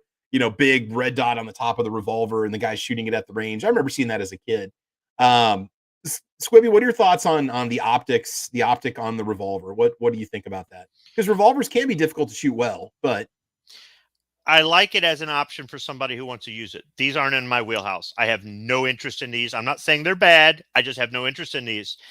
There are reasons why I don't have interest in certain things. One is I never used it. What you don't know won't hurt you, as far as I'm concerned. The other thing is that I've got so many dang incomplete or projects and hobbies and things like that. I honestly don't want to take on too many new ones. That doesn't mean that from time to time, somebody doesn't talk me into trying in a new coffee or a new whiskey or even a new caliber, right? But these just don't do anything for me. The fact that they're making these from the factory with the sights or with they're already the optics cut already in it. Yeah. The cut in it is something that they probably should have been doing a while ago. As long as somebody like me who says, I'm not going to use this, I don't want to pay extra for it. If they were selling a gun for say $750 and they go from here on out, we're making them with this cut. Now they're $800. Well, you might have lost me. Right. So you've got to find a way to do this and not raise the price as far as I'm concerned. Yeah. Ozzy says, I'm sure there's a gutter sight under the optic. Maybe there might be a channel cut in there so you can look down on it and see what, So if it's not going to come with an optic, it would be interesting to see what it looks like without it. And Taurus might have that over on their website. We were going to look at their website here in a little bit. Yeah, it's got to have built-in sights. If it doesn't, that's one of the reasons why some of the hunting rifles I've looked at that I've really liked some of the features on, and it's like, nope, it's drilled and tapped. You've got to put a scope on it. It doesn't come with iron sights. Nope. That's been a big deterrent for me from buying certain really, really nice hunting rifles. My Ruger Ranch has ranch in the title, but it has no iron sights on it. It's got a Picatinny rails. I mean, I could put an EOTech on it, but and then there's made aftermarket sights for it, but they're not in production anymore. So you really can't even find them. So, well, I'm not saying I would never own a gun like that, but it's one of the reasons I kind of drug my feet a little bit on the 450 Bushmaster from the time I first shot one to the time I actually said I'm going to get one of these is because trying to mount an optic on top of this AR-15 and having iron sights as well just wasn't in the works. There just isn't enough room up there for everything. Somebody say, "Oh, you can offset them. You can just no." So that is the only rifle I have that has an optic that didn't either come with iron sights and I changed it out to an optic later, or has both. Mm-hmm. So I just, for a revolver, especially in these prices, I would expect it to have sights, and then you can, as an option, add one of these optics. Yeah. Let's see, executive grade Judge. The Judge is out there. My dad had one for a while. We had a Rossi Circuit Judge, which was the carbine version of the Judge, which was fun to play around with. It was kind of cool. I couldn't really hit much with it, but shot 45 Colt and then also 410. So now the executive grade series, they're polished, they're fancy, nice wood grips, better trigger. It's kind of funny. I was watching TGC News, and he had taken the executive grade 357 mag to the range, and like the little screw in the side fell out on the first box of rounds, and the gun basically the crane fell out, so the gun kind of fell apart. So they sent it back to Taurus, and they got it fixed because they couldn't find that little tiny screw that they needed. I think it was on the left side. A screw came out, and then like the cylinder just fell out. But they're selling it as a premium gun, $949. For say $800, street price, you would expect the gun to not fall apart on the first box of shells. So that was the first article that I had, and then I've got another one here real quick. We'll just kind of scan down. Then we'll start going to the manufacturers themselves. The next one has some guns that were not on this first article that we were looking at, so we're going to check this out real quick. Tony York said, when I blew the cylinder in my Blackhawk, I told the Ruger Tech I did overload the gun by 30%. He said the gun should have taken that, and they fixed it for free. Yeah, that's the thing about the Rugers. They don't advertise a specific warranty period. I've mentioned this a million times. It simply says, if the gun fails under your ownership, ship it into us and we'll repair it. Now, I don't know if they make a determination if you're responsible for it or not, that payment, that fixing, but if you do something really stupid, like put a plus P plus round in it, I don't know. But I mean, again, they just want to fix it and get it back in the hands of the owner. And I appreciate that from a company. Yeah, Squib, what's up? When I jammed the three the three rounds down my 1911. Yeah, and the 3 squib loads down the barrel of my 1911.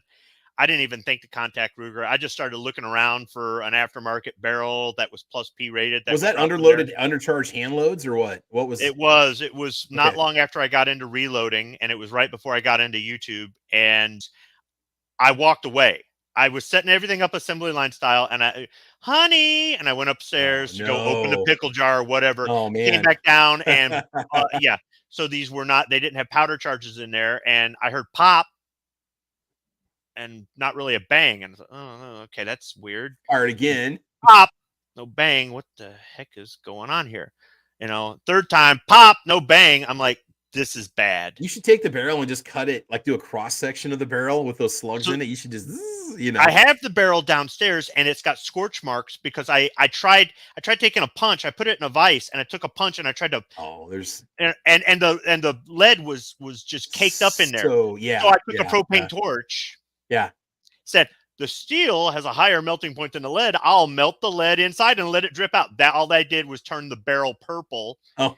And I probably could have sent it into Ruger. I could send it into him right now. That would be a fun experiment. Hey, will you give me a new barrel? But instead, I bought that Leopard barrel, and I've had good results since. So, lesson learned, and funny channel name because of it. But yeah, still, exactly. It's if you didn't have that squib load, the squib load would not be here right now. You'd just be called, the Kicking It with Jay channel or something. I don't know. Yeah.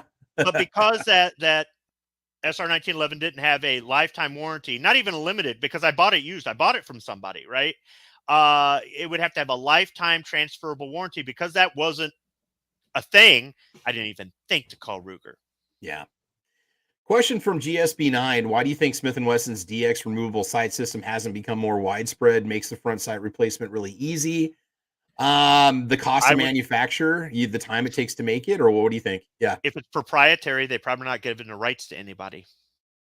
But I mean, even on their own lines, why have they just made it standard across the board? Like so many semi-auto companies have just gone with Glock compatibility for their front rear sights just to say they are and to offer more flexibility for their customers. The only thing I can think of is that the marketing team said, we got to raise the price on this. We're going to lose some customers like Squib. So make both. Which you would think the process guy would be going, well, you see, if we just make one, we can reduce the unit cost by 3 cents. And over the course of 1 million units, I get my bonus check.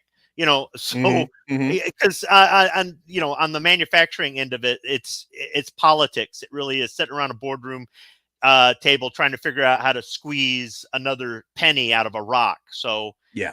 I'm supposing they had a contest and somebody had a bigger, and won the contest and said, we're going to make both. So that could very well be the reason why. YNH says, now I know the backstory behind Squibload's name. Travis P11, let me get mine out there real quick. Back in the day when there was MSN Hotmail, before it was MSN Mail, it was called Hotmail. And so I wanted Travis@hotmail.com. That was just the email service I was using. And there Travis was taken. Travis 1 was taken. Travis 1 through 10 was taken, but Travis P11 was available. So I took Travis P11 and just stuck with me and became my screen name for everything, basically. Xbox, email, YouTube channel. Yeah. When I found out your last name, I'm there going, no. There ain't 11 letters in his last. I can't figure this out for the life. Oh, yeah. It's all just because of, yeah. And then when you told me, well, 1 through 10 were taken, I'm like, oh. And what's funny is Iraqi veteran 8888, it was the same situation. It was his email address he got after he came back from combat. And he signed up for his Hotmail account. I gave him IV8888, Iraqi veteran. And he wanted Iraqi veteran or IV and couldn't get it. Just like on YouTube, I tried to get the Travis channel. Somebody already has the Travis channel, apparently. So I can't get I wanted the Travis channel, the Travis P11. So a lot of people think they're like, oh, you like the Keltec P11. Dude, I've never even held one before. I've never shot one before. Keltec probably has the least amount of experience on my channel. Just in general, I think I've tested one, a PMR 30, and that's basically it. So that's kind of the origin of our names. So Single Shot, what's the origin of your channel name? How'd you come up with Single Shot? Oh, because I was into the Thompson's single shot genre. Yeah. With the different ones that I have. And that's what I enjoy. I mean, guys like go out here and they'll shoot up all kinds of rounds out of these semi-autos and everything else. And I just don't dig that stuff. I do because I've got AR-15s and semi-auto handguns and everything else, but I prefer the challenge of the single shot. And if you do your stuff right, all you need is one. So this is true.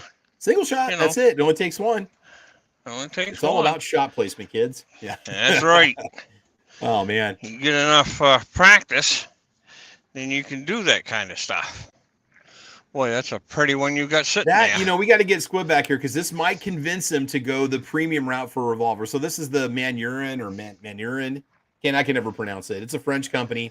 Now they're being imported. They're being brought in by Beretta and I think serviced by Beretta. The MR73. So this is a French double action, single action revolver in 38 .357 Magnum. Came out in 1973. It was adopted for duty use by the French GIGN and elite anti-terrorist forces. It was apparently used in many police actions, anti-terrorist police actions in the 70s and 80s. Beretta is now importing it. The N73 is a 4-inch barrel, underlug barrel, 6-shot cylinder, and frame design stands up to thousands of rounds of Magnum ammo. A special grip mitigates the recoil and has an adjustable trigger and polished blue finish. Weighs 34.2 ounces. MSRP is a very, very budget-friendly $3,600. So there you go. Whoa. They look cool, though. They just look awesome. It's something that's got, again, that pedigree of use and battle-proven worthiness. That would be definitely one to go for, too. Well, I'll tell you what. That one right there looks a lot like that state-issued Taurus 357 Magnum target that I had when I was shooting competition. That thing was a gangbuster. I mean, you could drive thumbtacks with that thing all day long if you wanted to at 25 yards. I wonder when the patents... just how accurate that was. Yeah, I wonder when patents expire on guns, when other companies can copy that model. I can think about the Pieta black powders, if they're doing a replica of a Colt, is there any kind of licensing they have to pay for it? Or after what point is the patent free? Because I'm thinking on some of these guns, if they got a design that's pushing 50, 60 years, you'd almost think that you could have a clone of it that would come out. It would not be the same, the way that these things are made. So, Squib, this one's for you. No. This is a battle-proven, a French elite GIGN issued revolver, the Manurin MR73. What do you think of this one?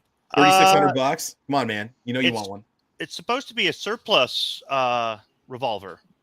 That really looks new.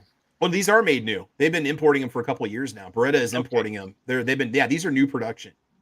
The ones I've seen, were surplused out. They're old, or they're gunsmith specials. They're missing parts, and you've got to figure out how to get parts for them. You're better off just machining your own if you got the know-how, 3D printing them, I guess. I'm not aware of any new production on this particular gun. No.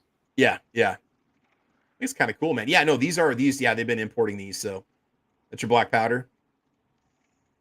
Oh yeah, absolutely. No, we were just saying. I wonder what the like the rights are to the patents on these guns. After what point can they be cloned and remanufactured without any kind of legal infringement? If it's 90 years or 100 years or 50 years, or maybe the companies. Yeah. This one is a clone of a clone. So this is a Leach and Rigdon, which is a Confederate copy of a Colt Ranger, what people would call it 1851 Navy. Now, they didn't have the right to copy this from Colt, but they were their own country, and they said, screw you, we don't care about your laws, and made them. Now, made their own. This is a Pieta copy, I believe, or is it Uberti? We probably should be careful handling it during a live stream though. I know it's a black powder, but still. I know. I watch Never Enough Ammo, and those guys are showing guns off all the time. They don't ever get shut down, but yeah, no, I agree though. It's like other companies will just make a clone and they don't really care. This is a copy of a copy of a copy. And yeah, I'm pretty sure the patent laws between just being told go get bent and being in different centuries. Yeah. At a certain point, they do kind of. Yeah. Let's see what else we got here. We got the MR73 Sport. If you want the shorter barrel version, you have that option also. So, we did check out the Colt. We did check out the Anaconda. Here's the King Cobra Target 22. Don't know about the price on this one. Nice. I imagine it's probably not much cheaper, but yeah. So if you want that premium 22 long rifle experience in your revolver, you've got an option to do so. I'd like to handle that thing and just see what the heft feels like. I wonder if that barrel is just solid all the way through with just that, because that small, that small bore on there, you think it'd be fairly front heavy because that's all steel on the front that's not hollowed out for a larger round. Right. There's like many times a 410 shotgun feels almost as heavy as a 12 gauge because there's that much more steel in the barrel itself. So not that it matters, but just some thoughts. So the Colt King Cobra Target 22, that's going to be an option for you also if you want to go that route. We saw the Bird's Head earlier, the Diamondback that shows it comes with the crane and it comes with the plunger and everything already ready to go. You can just install it by taking out, I think you push a button or take out a screw. Ellipses exclusive premium Python. Here we go, $2,400.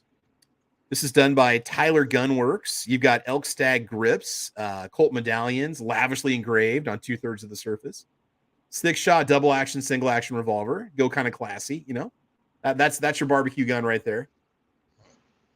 Tyler is a well-known custom builder too, or custom modifier, I should say. Okay. Because he takes a lot of the production revolvers and rebarrels them and rechambers the cylinders for different calibers. It's pricey. Yeah. It's not cheap. Yeah, you're gonna pay a premium for it. Definitely. Oh yeah. Let's see, just kind of scrolling down here. Nighthawk Custom Korth NXS revolver. There we go. $52.99.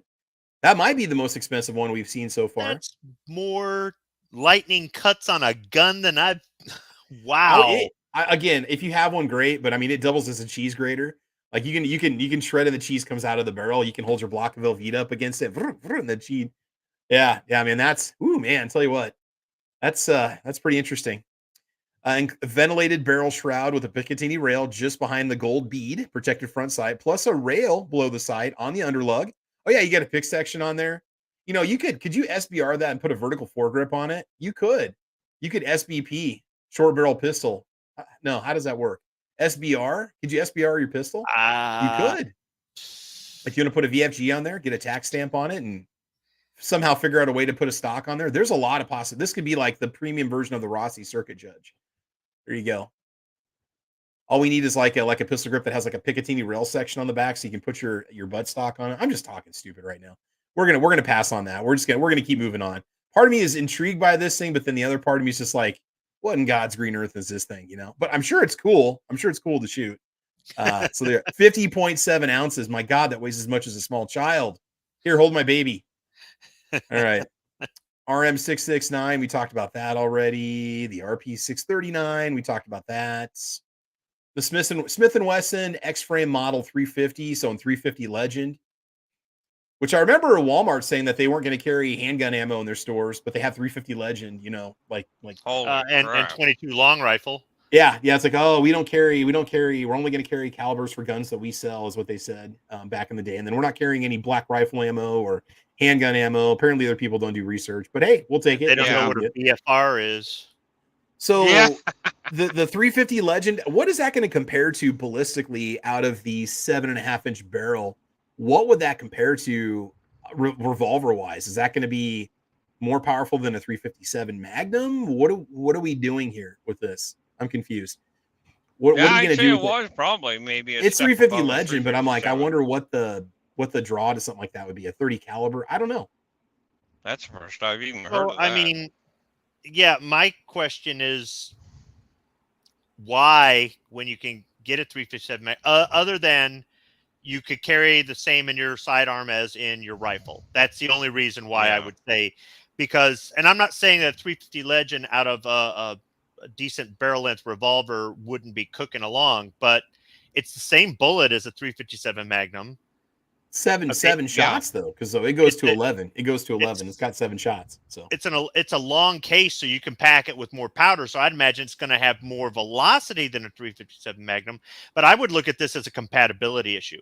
That's one of the reasons why I kind of wanted the Henry revolver to come out in 44 Magnum. That way it would match my big boy rifle. Mm-hmm. And maybe one day it will. So that's what they used to do in the Old West, 44-40 and 45 Colt. They had a lever action rifle in that caliber, and they also carried a single action revolver in that caliber. It's not a bad idea. I mean, especially if you want to budget wise, just have the same ammo in both and just buy one caliber and make it easy on yourself. Plus, you can buy 350 Legend pretty much all over the place now. So. You know, it's also the whole thing about the guy who says, when I bug out, I'm carrying nothing but 22 because I can carry 10,000 rounds of 22 for the same weight of 50 rounds of anything else. Okay, good. It's more practical to have the same ammunition in your sidearm and your rifle. If you're not looking at a long-range rifle and you want it to be able to handle everything from maybe like a bear on down to self-defense. Then you can carry a box of shells or 2 boxes of shells plus what's loaded in them, and you're good to go. My thing is, though, would you want something like a speed loader for a rifle caliber big bore revolver? And who would be the company out there that would make that, you know? Oh, there's bound to be somebody out there. I'm sure somewhere in the bowels of SHOT Show there was a company that had it that nobody got a chance to see. So I'm sure there's something out there. If there's a part and there's any kind of demand for it, somebody's going to make it and sell it. I guarantee it. So here's the Silver Creek Model 4110. It says, little known outside of Michigan is the 4110 made at Silver Creek Firearms, a stainless steel double action, single action, 7-shot chambered in 38 357 Magnum. It loads like an Old West 6 gun with a loading gate and an ejector rod affixed to the right side of the barrel. 8-inch barrel, empty weight of 3.7 pounds. The barrel is ported with a full-length rib and underlug, adjustable rear side and fiber optic front sight. MRD side or Picatinny rail are optional. Grips are laminated wood in several colors. MSRP $32.50. So thought that was kind of interesting. I've never seen that one before. I've never seen it featured on YouTube channels and stuff like that. So, yeah. Interesting. Silver Creek Firearms, Squid. Silver Creek Firearms. Yeah. In Silver Creek, Michigan? Yep, land of cherries, something like that. Okay, then that's probably on the west side of the state. Let's see. It's up on the U Pen or Upper Pen or Upper, whatever you guys call it. The UP. Oh no, it's down by roll call. It's down by roll. Yeah, it's in the southwestern corner of the state. He needs to go do a road trip and go head over there and check them out, man. He needs to go see what they offer. So there you go. Yes, Silver Creek Firearms, man. Most expensive one I ever put my hands on physically. One of the gun shops that I go to every now and again when I get up by his location, Smith & Wesson Custom Shop, 460 Smith & Wesson Magnum. Ooh, nice. And that son of a gun had its own compensator, of course, and its own bipod. Its own bipod on that revolver. That awesome, thing was rolling close to $2,000 for that revolver. But it was interesting just to have it in your hand. Mm-hmm. That thing's a beast anyway. Mm-hmm. Okay, Travis, I looked these guys up. They're in Whitehall. That's not by roll call. That is on the west side of the state. That's on Lake Michigan. Okay. There's a really nice, it's a very small community. They've got a very nice little lighthouse there. They're right next to Fruitland Township. So they've got like a annual, I don't know what it is, festival there. It's going to be, because they grow peaches, blueberries, strawberries, cherries, things like that on that side of the state. Okay. So I haven't been out there in a long time, but it's in a road real trip, baby. Road trip. Here you go. It's a it's in a bougie rural neighborhood. So this is kind of interesting. Silver Creek Firearms. Maybe if I'm on the west side of the state, I'll check them out. West side. There you go, man. All right. The next one we have, this one caught I think roll call showed this one off at NRAM, if I'm not mistaken. It looks like a giant grill lighter, like something you light your grill with. The Taurus Raging Hunter 460 with a 10-inch barrel. Look at the comp on that thing, man. I checked this one out myself. I said I'm not turning on the camera for this one, but Beast mode. I'm gonna nickname this one Beast mode. The BM revolver Beast mode. Yeah. Well, I didn't see the cigarette or the grill lighter. I saw the one with just it had a standard long barrel, but if they actually had one that I could light my grill with, that would be a selling point. It would probably double as that. Actually, just buck off a couple of rounds with that thing, and you definitely fire up the grill. Probably put a hole through the grill too. Look, you got that Picatinny section on the top and the bottom. You can put whatever you want on there. I mean, man, you can really make that thing absolutely rock. So that's a compensator then, right? That's not a flash suppressor. It has a muzzle brake with a dual retention system that reduces muzzle flip and recoil by some 25%. I believe it too. Oh, okay. It's a brake then. Yeah. All right. So bottom rails for attaching a bipod or other shooting aid. Yeah. If you're behind it, that's going to help. But if you're standing next to the person shooting this is going to hurt your ears. Oh man, it's gonna. Yeah, that's awesome. I actually kind of like it. Yeah. 71.26 ounces. It weighs as much as a small child. Wow. That's what, 6 pounds? That's like a newborn, isn't it? Wow. Oh my god. Heavy. I mean, that's not the idea. It's got its own niche market. Somebody's going to be fascinated by that thing and want to get it. What's the MSRP on this? Only a very affordable $1,269. Actually, dude, I would rather have this than the Anaconda. For a set of 4 tires, you can have a beast mode revolver. But wait. Okay, it's a 460, so you can shoot 460, 454 Casull, and 45 Colt out of this thing. And sure. And I would like to see if I could shoot this one-handed. Oh, absolutely. With that muzzle brake on the end of it, that thing's going to feel like a 38 special. I guarantee it. I got Where's my credit card. Where's my credit card? 2 barrels. Oh my god, the Squib. I want you to think rationally. This is a Travi mind trick. Okay, I'm talking you into it just because you can bring it with you this summer. So you go do what you want to do, Squib. I'm not saying I'm going to go do what I want to do. There you go. Look at that. Overall length is 16.22 inches. That's basically that you could put a stock on that. Isn't that 6? No, overall length. I'm sorry. Sitting there thinking, So there's no way to put this thing in a holster. You're just walking around with this thing like it's somebody's gonna make one. You could have. I'm sure you'll have like something will like pop out of the back. Okay, do you remember Batman with Jack Nicklaus? Jack Nicholson or Snack Jack Nicholson? Why do I? Yeah, Snack Nicholson? Yeah, not the golfer, but the actor. Yeah, Jack Nicholson. Yeah. When he pulled out the. Oh yeah, he had the giant. Well, he urban carried that one. He had the urban carry. Yeah, it was the urban carry. Urban carry will let you put a 12 gauge down your pants. Yeah. With the footsteps of a Navy SEAL, so you can urban carry that bad boy. Yep. Tony says that requires a sling. I believe it, and you know what? You got the QD mount points on it. You could easily put QD mount points on there. You can put a single point sling on that thing with no problems. So you can be rocking tactical with that bad boy.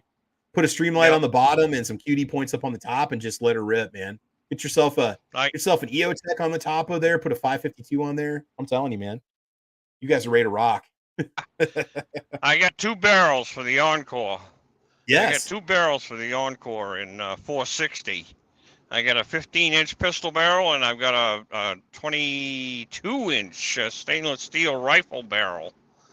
And I got 3 real short clips of a movie on my YouTube channel where I shot all 3 of those cartridges just for comparison out of that 15-inch barrel.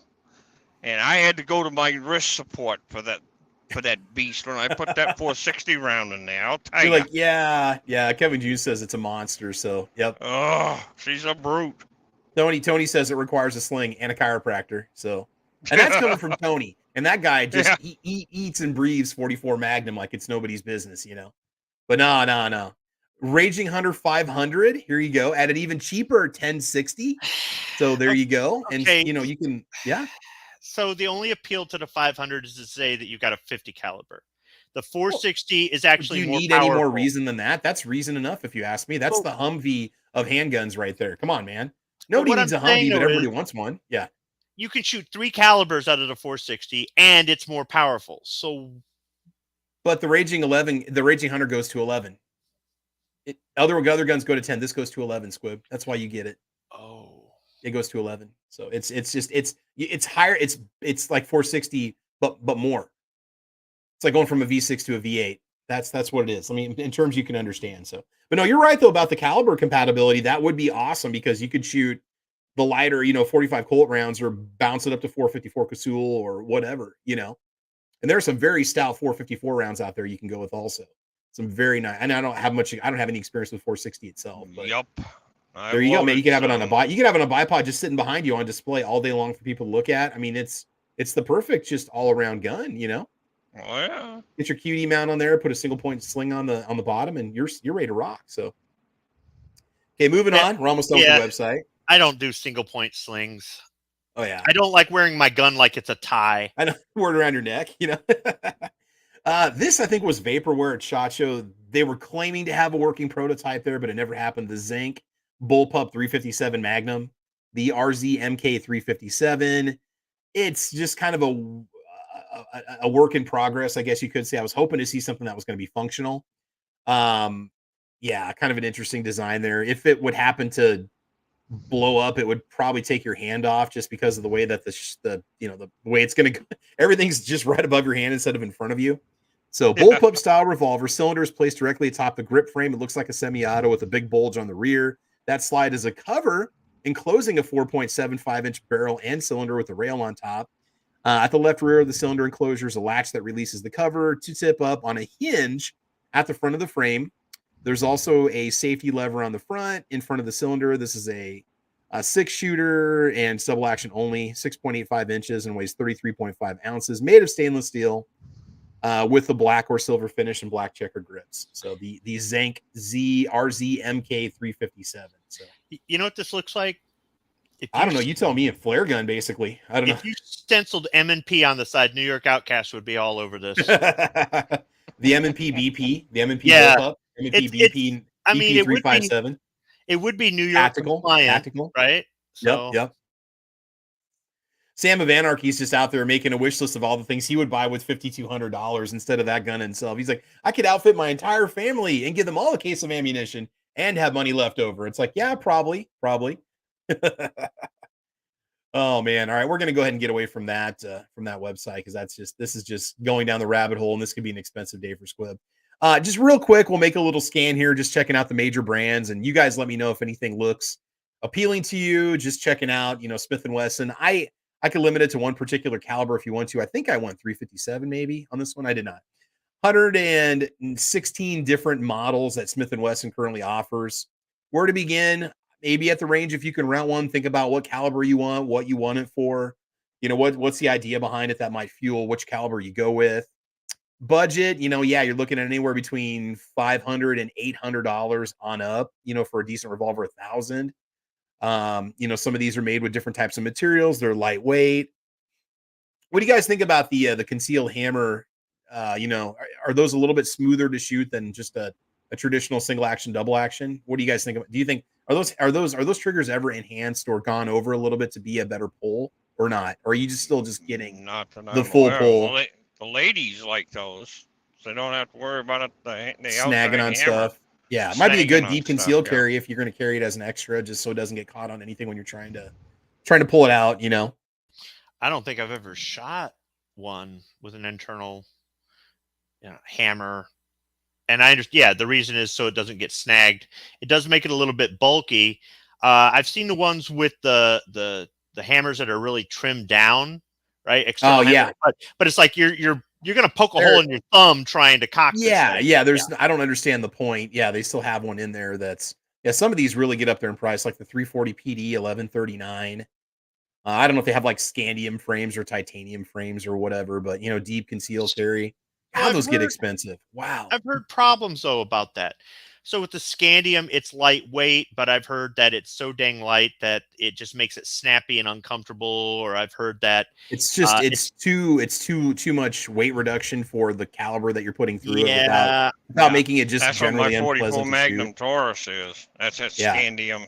And man, that thing is light. In that video that I've got on YouTube there about it, she's snappy. I've made the decision to make that my dedicated 44 special revolver. That's double action. See, I think that it's snappy. If you're carrying it a lot, you really don't think you're ever going to use it, or really, I mean, anybody who carries every day shouldn't be there going, man, today's the day I'm going to use it. No, I mean, you should be prepared, but I understand that for some people, anything they can do to reduce the weight, because 99.9999999% of the time you're carrying this thing, it's not coming out of the holster. I mean, but still, you want to practice with it at the range, and maybe after running 2 cylinders through it, you're like, all right, I'm done. Yeah. So if you think you can hit the target in a high stress situation with this, then maybe the weight is your top priority, because you got to think about what's most practical. Most practical is I'm going to be carrying this all the time and I'm probably never going to use it. But that one time, that one time, if you ever do, is it, I mean, I would think that, people talk about with their adrenaline that, they're going to screw up. And there's a potential for that too. But there's also the potential that with your adrenaline flowing, you're not going to feel it until later when you start to calm down. Then your wrist is it's not going to matter when you use it. You're not even thinking about it. You're just thinking about defending yourself. That's all it is. There'll be a fight or flight instinct. So unless you're trained and conscious and been through that kind of situation before, you might be a little bit in better control of things. But I like the 686s personally. Those have always been kind of a favorite of mine. I don't know if I've ever tested one on the channel or not, but good looking gun. You're probably looking around $899 in the store, MSRP of $959. Nice 6-inch barrel, just a good kind of bread and butter, or just one good solid, 357 mag. To me, again, a solid competitor to the Ruger GP100. And Smith fans are going to say, oh, it's way better. The Ruger's trash. The Ruger people are going to say the Smith & Wesson's overpriced. You go shoot both, and then you make your best choice at that point. That's. I had a 686 Combat, and I liked it. But I like my Ruger. As far as I'm concerned, that thing beats just about anything out there. That thing it's accurate. It's solid built. That thing was test fired through HE double toothpicks, and I ain't kidding about that, because of a friend of mine that used to work at Ruger when they were down in New Hampshire. I got in touch with him. He rebuilt my 44 Magnum for me. Didn't cost me a penny. And I'll tell you, that thing is tough. What they did to that in the P85 9mm, gee, Christmas criminy. So hey, hold on one second. G23, can you let me know which model specifically you want me to show you from Bond Arms? Because when you go to their website, they literally have like 75 different models on their main page. Which model is it under 4570 that I can click on? Because I'd like to take a look at it, but we're talking Derringers. So, but we can still show it off. Yeah, Derringer in 4570. I don't even know what to say about that. Yeah, Squib, go ahead. What were you going to say? All right. So, Travis, in your opinion, similar barrel length, similar finish, similar sights, same caliber, maybe same capacity, similar grips. Is your Smith your barbecue gun and your Taurus your utility gun?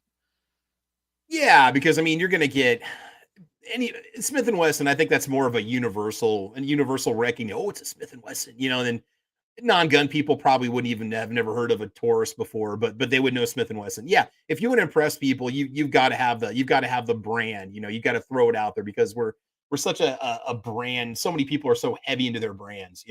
Although you do hear maybe not the best about quality control with current Smith & Wessons, but everybody kind of has their own individual taste. So yeah, I would definitely go to impress. Just like if I was going to do the modern barbecue thing, I would probably take my SR 1911, because that's they're pushing $900 now. for my barbecue gun. It's got the stainless steel, it's got the wood, or I might take the Shadow too if I want to look a little more John Wick. It depends if I'm gonna dress it up or dress it down. Depends on what I want to do. Or take the breaded 92 FS Compact, my absolute favorite semi-auto of them all. So I don't know. What do you think? So I was kind of thinking Taurus is my sidearm when I go hunting, but Smith is what I take to the range. When I want to, what is it? Keep up with the Joneses or whatever. Yeah. You want to, you want to, it's going to fit in. Like when I pull up with my little Hyundai Kona next to that $80,000 Denali, I need to have some saving grace for my man card. So why not do it with, put a really loud stereo in your Kona and suddenly you're equal, right? And again, not to be like a gun snob, but it's kind of cool. And you've got the coolest gun that's out there. You've got the most expensive gun out there. It kind of boosts your ego in a way. Now, if you're a more humble person, you don't care about those things, but it's just like having, the biggest truck or the loudest engine or whatever, So more or less, people who own Smith and Wessons are just trying to show off. I get it. No, I think that a lot of people buying a first gun, they know the name and they recognize it maybe as a brand they trust because they know it or heard about it, or it's been in the movies, or it's just part of culture. That brand. Just like tires, you might not want to go get a whatever tire, but Goodyear, even though they might not be the best tires out there, Goodyear, but you don't know Falcon or Continental, right? So yeah. It's funny though, Clint Eastwood. This is a Taurus Tracker, the world's most powerful handgun, and can blow your head clean off. I got to put something in the private chat here. Here you go, guys. For you. We can't make that public. Oh wow, Anyway, so we're looking at the Raging Hunter series. Yes. Oh, guys, I've been interested in these. I've been interested in these because they really are utilitarian. This really looks like the kind of sidearm that you would want to take with you hunting. First off, it don't have the glossy appearance, right? It's a subdued. These are much more tactical looking, much more just modern, you don't have that reflection, right? Yeah. Okay, so you're in the blind and the sun somehow or another hits the barrel and the deer runs away or something. I don't know. The other thing too is I like the stuff we think of to justify these purchases. Well, but it doesn't reflect sunlight, honey. Yeah. Well, I mean, yeah. And the other thing is that, if you did want to put an optic on this, you could, if you wanted this to be your primary hunting weapon. I mean, look at this. This has got a ported barrel. You've got a rail. The sights on it are adjustable. I mean, 10 easy payments of $100 and $102 and whatever, $129.99. It's as much as a set of tires for my pickup truck. Yeah. So let's stop the Revolver Chat for just a second, and I do need to address something. So GJ Play Nice says, is there a final submission date for sponsors and an address for Thunder on the Prairie sponsors to send gear for guests and giveaways? Well, you got to think about how long it's going to take to get your package to me if you send it without making you pay like express mail. If anybody would like to send anything for Thunder on the Prairie for us to give away, email me at thecalibercorner@gmail.com. And I will give you my mailing address and you can send the stuff to me and I will take it to Thunder on the Prairie for you. You can sign up for Thunder on the Prairie over at Nebraska Shooters. It's just under events. The code to register for Thunder on the Prairie 2023 is Thunder23. Thunder's in caps on that when you do it. It's $25 per day. Saturday, the first half of the day. This is June 3rd and 4th in Firth, Nebraska at Nebraska Shooters. The first half of the day on Saturday will be like a Top Shot style shooting competition, and all the ammunition's been supplied by Mead Ammunition. So Mead, thank you very much, except for maybe the 22 LR. We're going to supply that. And then also we've got VersaCarry that's on board to send something very special. So the people that have YouTube channels. And again, this is a gathering of YouTubers and gun tubers and Pro 2A individuals that love that kind of thing. That's what the idea is. So the first half of the day, real quick, is going to be kind of the Top Shot competition. The evening is going to be open range time, blast away, have a lot of fun. They've got multiple ranges you can shoot at, different types of firearms. And then Sunday is going to be reserved for YouTubers to have their own section of the range where they can safely shoot, walk around, walk up to the targets, walk back with RSOs at each section, and they can do some filming. So we'll have time slots where YouTubers can sign up and do their shooting, and they'll be ready to go. And then we're also going to have, I believe, lunch provided on Friday. Or no, I'm sorry, lunch will be provided on Saturday, possibly Sunday. But we're going to send an email out tonight with all the details to everybody that signed up for it. And if you sign up afterwards, you'll get that same email that we're going to send to everybody that talks about when to get here, specific things you need to know once you get here. what's going to happen, what's going to be the order of events, what's going to take place. We have a ton of drawings. So sponsors on board for this one. We got VersaCarry on board. YouTubers are going to get something very special, and Defense Dad's going to be contacting you about that. Cleanse Oil donated hundreds of dollars in cleaning supplies and cleaning kits that we're going to be giving away. Blackout Coffee Company, I just got the confirmation. They're super busy right now, but they're taking time out to send us a box for where we got swag for every attendee, or for everybody that registered for it, for every channel that signed up for it, or every family is going to get something really cool from Blackout Coffee Company. We've also got Meat Ammo on board, who generously donated thousands of rounds of ammunition for the event, which is awesome. There's a lot of different types of ammo people can test out. Obviously, they'd like us to do reviews of their ammo, and that's the plan. I'm getting ready to film one today myself. And so that ammo is going to be there. You're going to want to bring your own ammo, but we're going to have ammo, for you to test out, some 9mm, some 5.56 and 223 Remington for you guys. We've also got Monstrum Tactical has donated several optics that are going to be given away. And we're going to get some review videos on those optics before things happen. And then also we'll have just general swag that's going to show up. I'm actually donating, because Bear Creek Arsenal has not got back with me yet, but Bear Creek did send me earlier in the year a 7.62x39 AR upper that I've tested. I've got a Black Rifle Arms firing pin in it. I'm going to be giving that away. Doesn't have a lot of rounds in it. I'm going to award it to somebody who just, whether they want to try it and get into it or not, that's going to be up to them. I'm donating it. I'm just, the 7.62x39 AR thing is cool. I enjoy it, but I'm just more of a traditionalist. I tend to go 7.62x39 in my bolt action Ruger and also an AK-47. And so anyway, the whole point with that is I'm going to give that upper away. That's going to be awarded, as well as we've got, and Mead gave us 3 ammo boxes full of ammo that we're going to give away just for the drawings. So just talking about it, there's going to be a lot of good giveaways. You're definitely going to get your $25 out of it for each day. Defense Dad and I do not get a dime out of this one. We're not getting paid monetarily from this event at all. We are getting gear to test and stuff to test to make content for the channel, but that's it. And these companies have been very, very generous and very giving for this event, which is really, really cool. So we do appreciate that. I know a few people are working on patches for us also, and maybe some stickers and stuff that they would like us to give away. We'll do it. But if you email me at thecalibercorner.com, thecalibercorner@gmail.com, I will get back with you, and I will let you know where you can send any items if you want to. So DJ Play Nice, I hope that's fine. Submission date, it comes down to however soon you think you can get something to me. I would say as soon as possible. You can register for the event the night before, but just understand there's going to be people there filming, chatting, talking. If you're a complete stranger within our circle, that's fine. You will feel welcome when you're at the event, but do understand that people will be filming YouTube videos and we'll all be kind of hanging out and stuff. So obviously we want to bring you into the fold, into the flock, but yeah, so that's pretty much what Thunder on the Prairie 2023 is all about. For a lot of people, it's kind of just a vacation, a good get together, just a couple fun range days to do some shooting. And then we'll go out for dinner Saturday night. Obviously everybody's paying for their own dinner because we're going to cover lunch on Saturday, but Saturday night we'll find a place in Lincoln where we can all go and gather and break bread and have a good time. So that's pretty much the plan right now. Defense Stat has an email out there for people. Yeah, Friday night, we had bunkhouses available for people that registered early. They could stay at the range, or you might have to stay in Lincoln. I'm already going to have a guest staying with me, so I unfortunately won't have room for anybody else. But yeah, you guys can read the emails or look at the messages in here, and then we'll do one more general. Hey, here's a final update on Thunder on the Prairie 2023. Not who's going to be there necessarily. We'll let those people reveal if they feel comfortable doing so, but how many people are going to be there, who the sponsors are, and what's going to happen.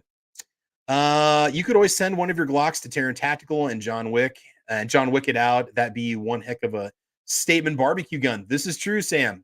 We could do that.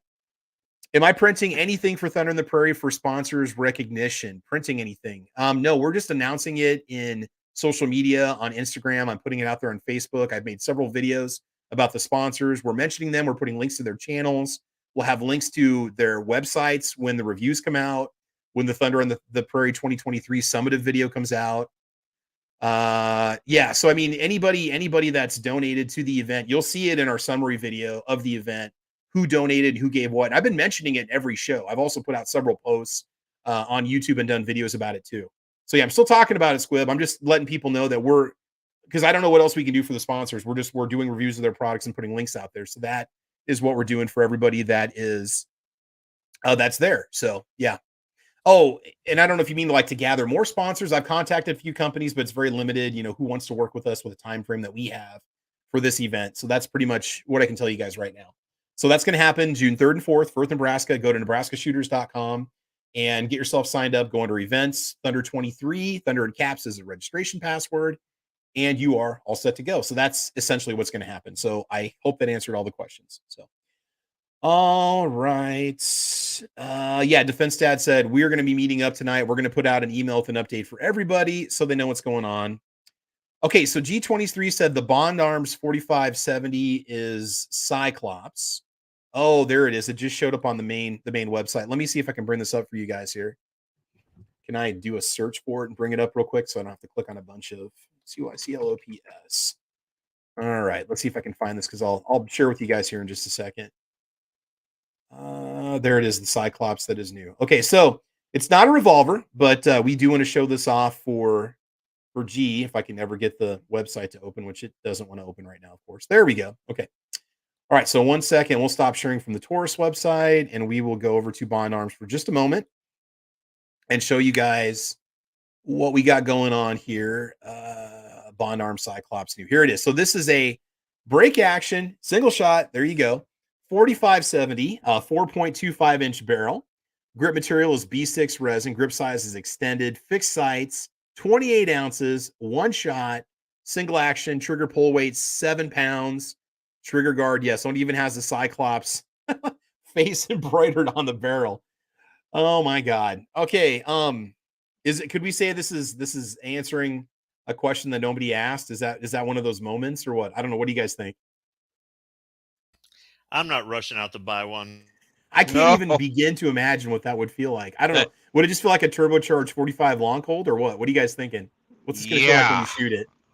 I'd have to load that thing down, probably load it with black powder to reduce the recoil on that. That's insane. 4570. Thank God there's only one round, so if you drop it or fling it out of your hand, it's not going to go off again. So I don't know. It's pretty sweet, man. I mean, if you want to get into, it's $6.99. So I mean, yeah, I don't know. I'm just at a loss of words on this one. The firearms industry never ceases to amaze me with the stuff that comes out. I'm telling you guys. Yeah.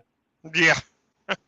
No, it's not 45 long Colt, Squib. It's 45 Colt. You and Tony can argue that. I'm not going to get in the middle of that scuffle between you two. Right? I was instructed that it's 45 Colt because that's the only 45 Colt. Anything else would be 45 ACP. So I'm into 45 Schofield. I'm into historical accuracy, but from time to time I like to poke the bear. 45 gap. Yeah. I try not to get into arguments with Tony because I tend to lose. The thing is though, historically, they didn't call the 1873 or single action army. They didn't call it the 1873 for one, and they didn't call it the 45 Colt. Actually, they really didn't start saying 45 Colt till the 1911. Oh, that's okay, so when you hear GI talk about their Colt 45, they're not talking about malt liquor.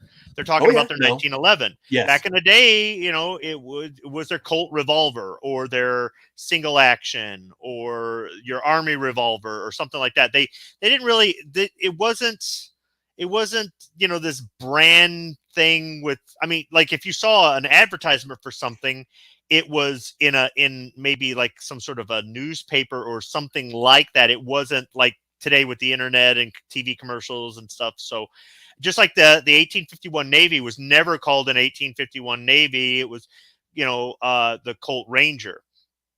You might have called it your Navy revolver or your belt pistol or something like that. But it's kind of interesting the names that people had for things back in the day. So really, 45 Colt is the black powder cartridge from the 19th century. But for a lot of people, 45 Colt is a 1911. I think we could probably all agree that that's not going to be a pleasant shooting experience. Now, you can get a revolver that shoots 45 ACP. Is that the BFR or whatever? Is that? Didn't Ruger have? They had. Smith. I know Smith did.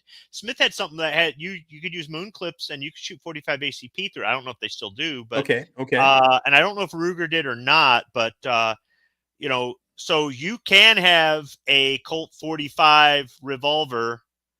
And I guess kind of be a little history and a little bit commercial. This is true. This is true. I don't know, man. I'm probably gonna have to pass on that one. So that's cool. It's cool. And we did when I was married. My ex-wife at the time had a lady bond arms.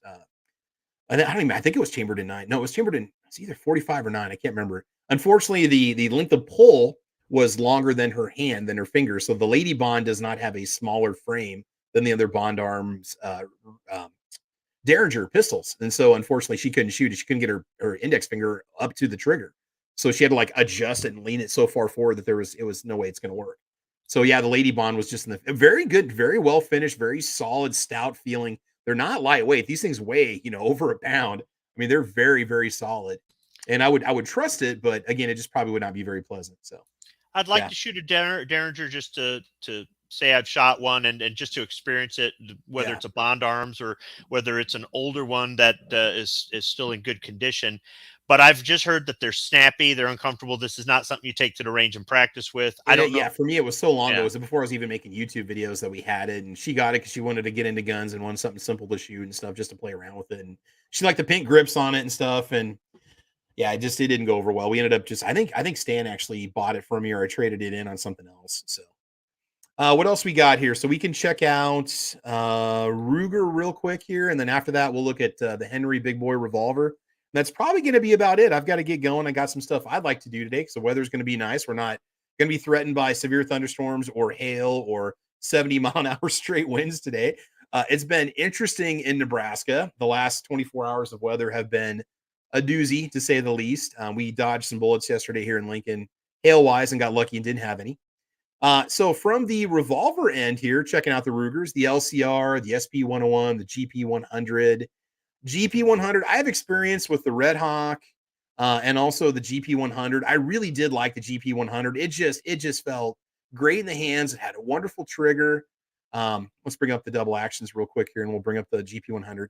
There's different versions, different grips. The one that I shot was the stainless model, I think with like a 5-inch, maybe 6-inch barrel on it, with the rubber grips on it also. And I can't remember if it was a Hogue grip or if it is a Hogue monogrip that comes with it standard. They have gone up in price a couple $100 because remember they used to be $779. Rugers have gone up $50 to $200 on their models over the last 5 to 6 years, but that's to be understood. That's just inflation. That's just life. They got to pay for all their acquisitions. Yeah, Marlin, there you go. Yeah, buying up Marlin. We're gonna. And you think for their profit margin on these, they could give me more than 3 decals. Those cheap SOBs. Yeah, this is all you get. This is all you get. Exactly. It is a great gun, though. I mean, I love the trigger on it. The double action was smooth. It was very accurate. I just really felt like I was in control of it when I was firing it. I don't know if I'd get it. I'd want to get it in stainless or all black. I like the all black one. I just think it looks awesome. And there really isn't. There's a little bit of a price difference, just less than $100. But I've shot some Ruger revolvers and I liked them. I did. My dad had a Ruger Super Blackhawk or a Blackhawk when I was a kid. That was one of the few firearms we had in the house. We had that, and we had some just inexpensive, like an inexpensive 9, and then we had a shotgun, and that was it. But I never really got to go to the range with it or anything like that. So but then get a chance to test I did take the Ruger Alaskan out. I think that was the one that I took out in 454 and had a chance to shoot it. That thing was a lot of fun. And really, it was very comfortable to shoot. It was so heavy and the grips were so big on it that the recoil actually did not feel as punishing as the 44 mag Rossi. So it was actually a very comfortable gun to shoot. I shot it 2 different times. What would I have shot through it? I did a 454 Casull round. Did I also do a 45 Colt? Yeah. If you've got a tested both. If you got a 454 Casull, those are the 2 that you could fire in it. It was a 45 Colt because I did 2 videos on it. So yeah. When you go up to the 460, then you can shoot all 3. So that's one of the nice things about it. So yeah, with the 454 Casull, and I remember when those came out, and they were a real hot item because this is the new. They even said, if this had been out in the early 70s, Clint Eastwood would have said this is it was out. My understanding is the 454 Casull was invented, but it wasn't a production round. So they're saying Clint Eastwood should have said the 44 Magnum is the most powerful production round, whereas the 454 was still experimental. Now, I'd have to go backtrack the actual dates where Dick Casull invented this, but when Taurus came out with this, as far as I know, the only other way you could get it is to have like some custom-made revolvers or some really high-end stuff. So Taurus kind of brought it mainstream with the Raging Bull. And I rented one, and I was impressed with it. And I have to say that if you're going to bring a new caliber onto the scene, having only one company make the gun, you run a risk that it's never going to take off. But if that gun is reasonably priced, and we all know Tauruses are reasonably priced with good customer support, that's how you're going to get it out there, I think. More so than the hype. Man. Oh yeah, absolutely.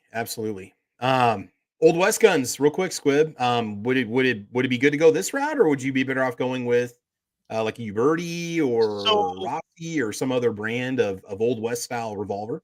If you're doing single action shooting society, you're doing the shooting sports. As far as I know, some of these are SAS rated, so you could actually use them for competitive shooting.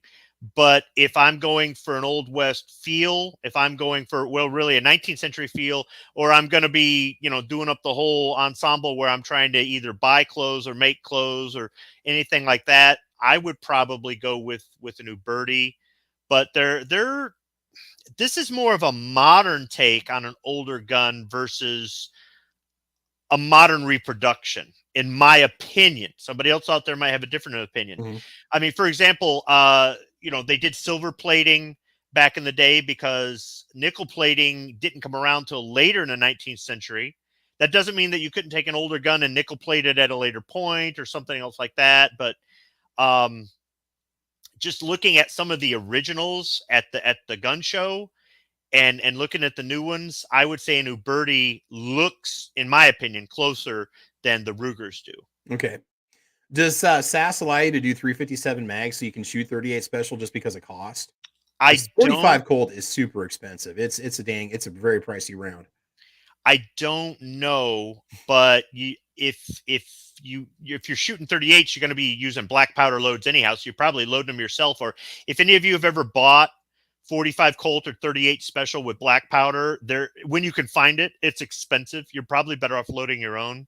Yeah. So I don't know if they would let you bring a 357 and just put 38s in it. Unfortunately, when I was looking to get into SAS, that was over 20 years ago, and that ship has sailed. Yeah. But they do have certain, like, you can look into the specs on some of the guns and see if they're SAS rated, or go to their website, and I'm sure there's a way to get information or send them an email and say, is this gun approved, before you purchase it. Yeah.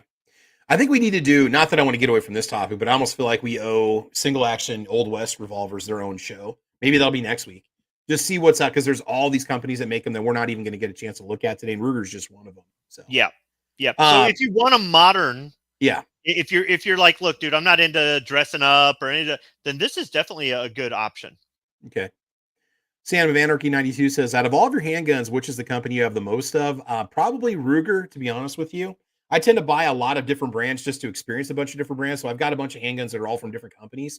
Probably first is Ruger, and second is going to be Taurus, just because of the G3, G3C, G2C. I did have a Taurus poly protector in 357 mag for a short period of time. It felt really weird. It felt like a Kel-Tec revolver. If Kel-Tec made a revolver, that would pretty much be it. I don't know. Does Kel-Tec make a revolver? I don't even know if they do. But the Taurus poly protector really reminds me of what something Kel-Tec would make. Like, there was like glue residue on it from where the panels were like stuck together and glued together. It looked like a little polymer jigsaw puzzle. So yeah, I think we'll do an Old West revolver, non-black powder, modern, center fire cartridge chat next Saturday, because I don't think we've ever done that as its own topic. So that basically covers Ruger in a nutshell. They don't have a ton of models out there, but they do offer a good variety, and what they do well. And the last one is probably the most controversial. Now, us fans of Henry obviously are not going to be opposed to it, but Squibby, what's your take on that big bore revolver? You had a chance to handle one at NRAM or what? Yeah, I did. And this is a little bit different. It's got characteristics from different manufacturers in different eras. It's not like a clone of this or that. You can see a little this, you can see a little that in there. But it's kind of its own thing. And it's the same thing with the Henry rifles. They've got the Benjamin Tyler Henry name, but these are not even copies per se of the 1860 rifle from New Haven Arms. My understanding is the Henry action is more like a Marlin type action internally, is what I've read. Never having taken apart a Marlin, I've never verified that for myself. So Henry I think what Henry's trying to do is they're trying to pay homage to some older, more classic revolver lines. But using their characteristic brass on blued, two-tone kind of just the construction. shape and Yeah. You look at these; they are clunky. They are clunky looking. I mean, Small Caliber Arms Review did a video on this, and he did a community post, and he said, "Do you think they're ugly? Do you think they're attractive? Do you think they're neither ugly nor attractive?" I'm kind of in the neither ugly nor attractive because I like the older historical guns. They kind of draw me in from that perspective. But if I was going to a beauty contest with a gun, I don't know that I would take this. I'd really like to shoot one to just see how well it works. The price, well, 900, I think, is what MSRP. Which they will probably go for that because Henrys don't. It's a Henry. You very rarely. The only time I've ever seen a Henry under MSRP is that 3030 that's sitting in Walmart in the gun case, and it's a legacy model. It's not even a side gate 3030, and it's 768, which is below MSRP. But that's the only time that's ever happened for Henry with me. Or Shields might be $50 to $100 below MSRP on their rifles, but that's big box store discount, But yeah. If they go down in price, I think it's going to be after people have got their fill of them because people are going to run out and get these things. And as far as I know, they should be hitting the distributors about right now based on what I heard. Mm-hmm. However, you know how that goes. Oh, yeah, it can be 6 months before. It's like, I've had a couple opportunities to buy the Marlin 336s, but I don't want to pay $1,800. Right. Just because they're on their way to the distributors or supposed to be on their way. That's really supposed to be on their way to the distributors doesn't mean that you're going to see it at Dunham's next week, right? And even if you do, they're going to get snatched up. So I would imagine that some of these places are going to be putting in orders for them, and they're not going to see their orders filled right away, just like your car dealerships. And eventually that'll get caught up. And when it does, I could see maybe there being specials on them or prices. Mm-hmm. Or if Henry releases another model, maybe the price on this one goes down because the new one is kind of shadowing this a little bit. If they had this in a 44 Magnum, I would be more inclined to pick up one sooner than later. But because they don't have it in a 44 Magnum, this could potentially be my first 357. Oh, interesting. I wish it had an underlug on the barrel. I wish that would look just awesome if they did. It'd look, I don't know. I don't mind, the whatever your extractor rod sticking out underneath there, but I kind of wish it had that protection underneath there. But it's not a bad looking gun, and I do like Henry's. And I mean, you're buying a nice American made revolver.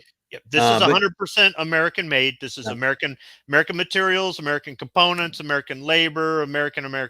I know some people don't care about that. That's fine. You don't. That's your business. Yeah. Okay. But for some of us, it does matter. It's going to have the Henry customer support, and people, I think, wanted Henry to make a handgun of some sorts at some point.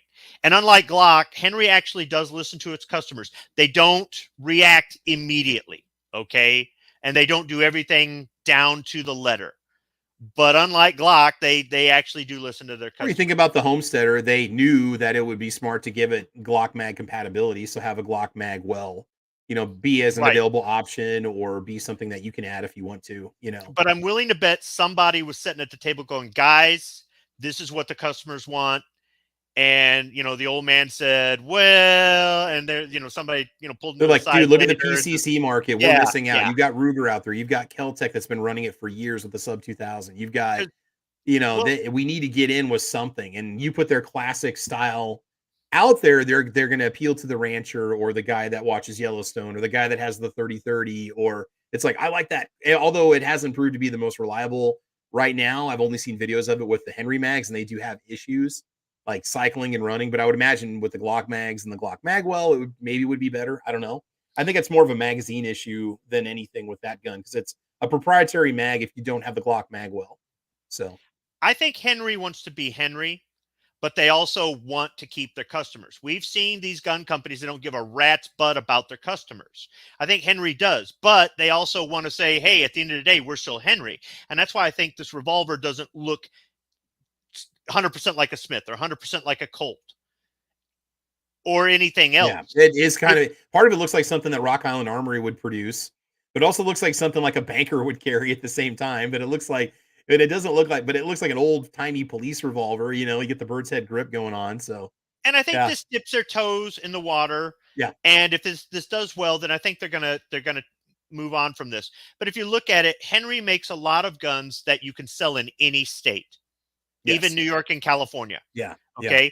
And if you think about it, their business model is really good.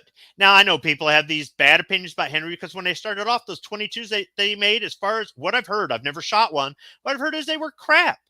But just like anybody else, they're starting off, and I mean, they went from being an importer to a manufacturer. Mm-hmm. And then from there, they took off. And they're not flooding the market with 10 new things every year either. We've seen that happen with companies too. And it's like, dude, I've only got so much money. And some of these things dry up and go away. Well, it's like you dump too much on the market too fast. Henry's taking their time. They're going to be around for a while. I'm a big proponent of them because of their business model and just because of how well I've seen it work for me.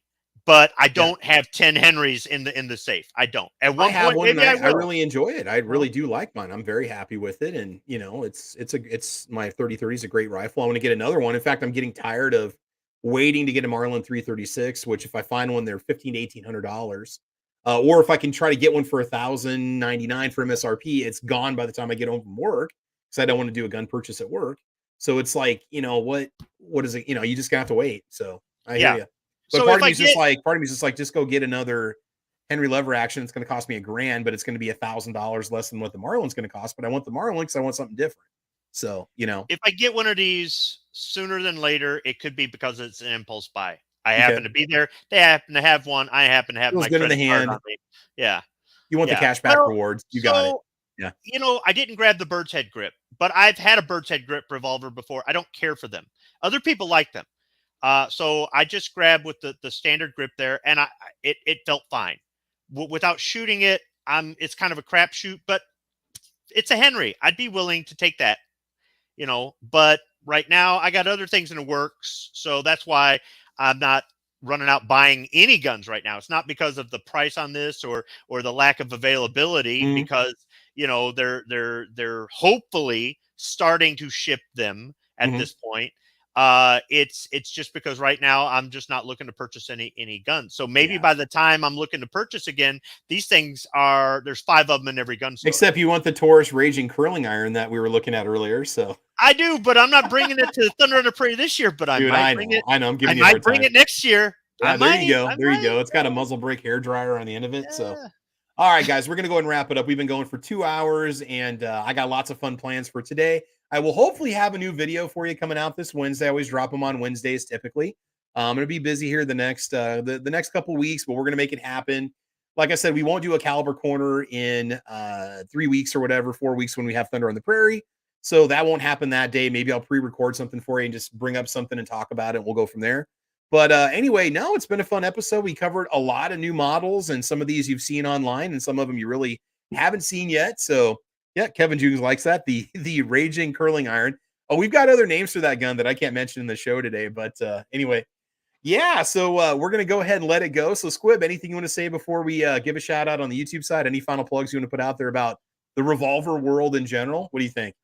I will say this. If you haven't shot a revolver, or maybe you've only done it once, and you have the opportunity, you're at the range with some friends, or even somebody at the range has got something, you're like, could I shoot that? Gun people are pretty friendly.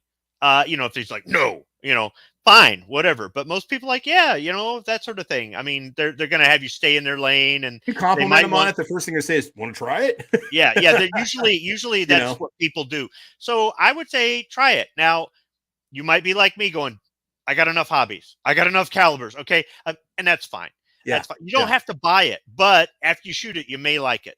There's something really rewarding about having a good trigger on a gun. You're so conditioned to the crisp break and wall of a double action pistol, a modern striker fired gun, and then you go shoot a revolver. It's like, wow, this is so refined. This is so smooth. This is fun. It's a larger caliber. It's just, you love it.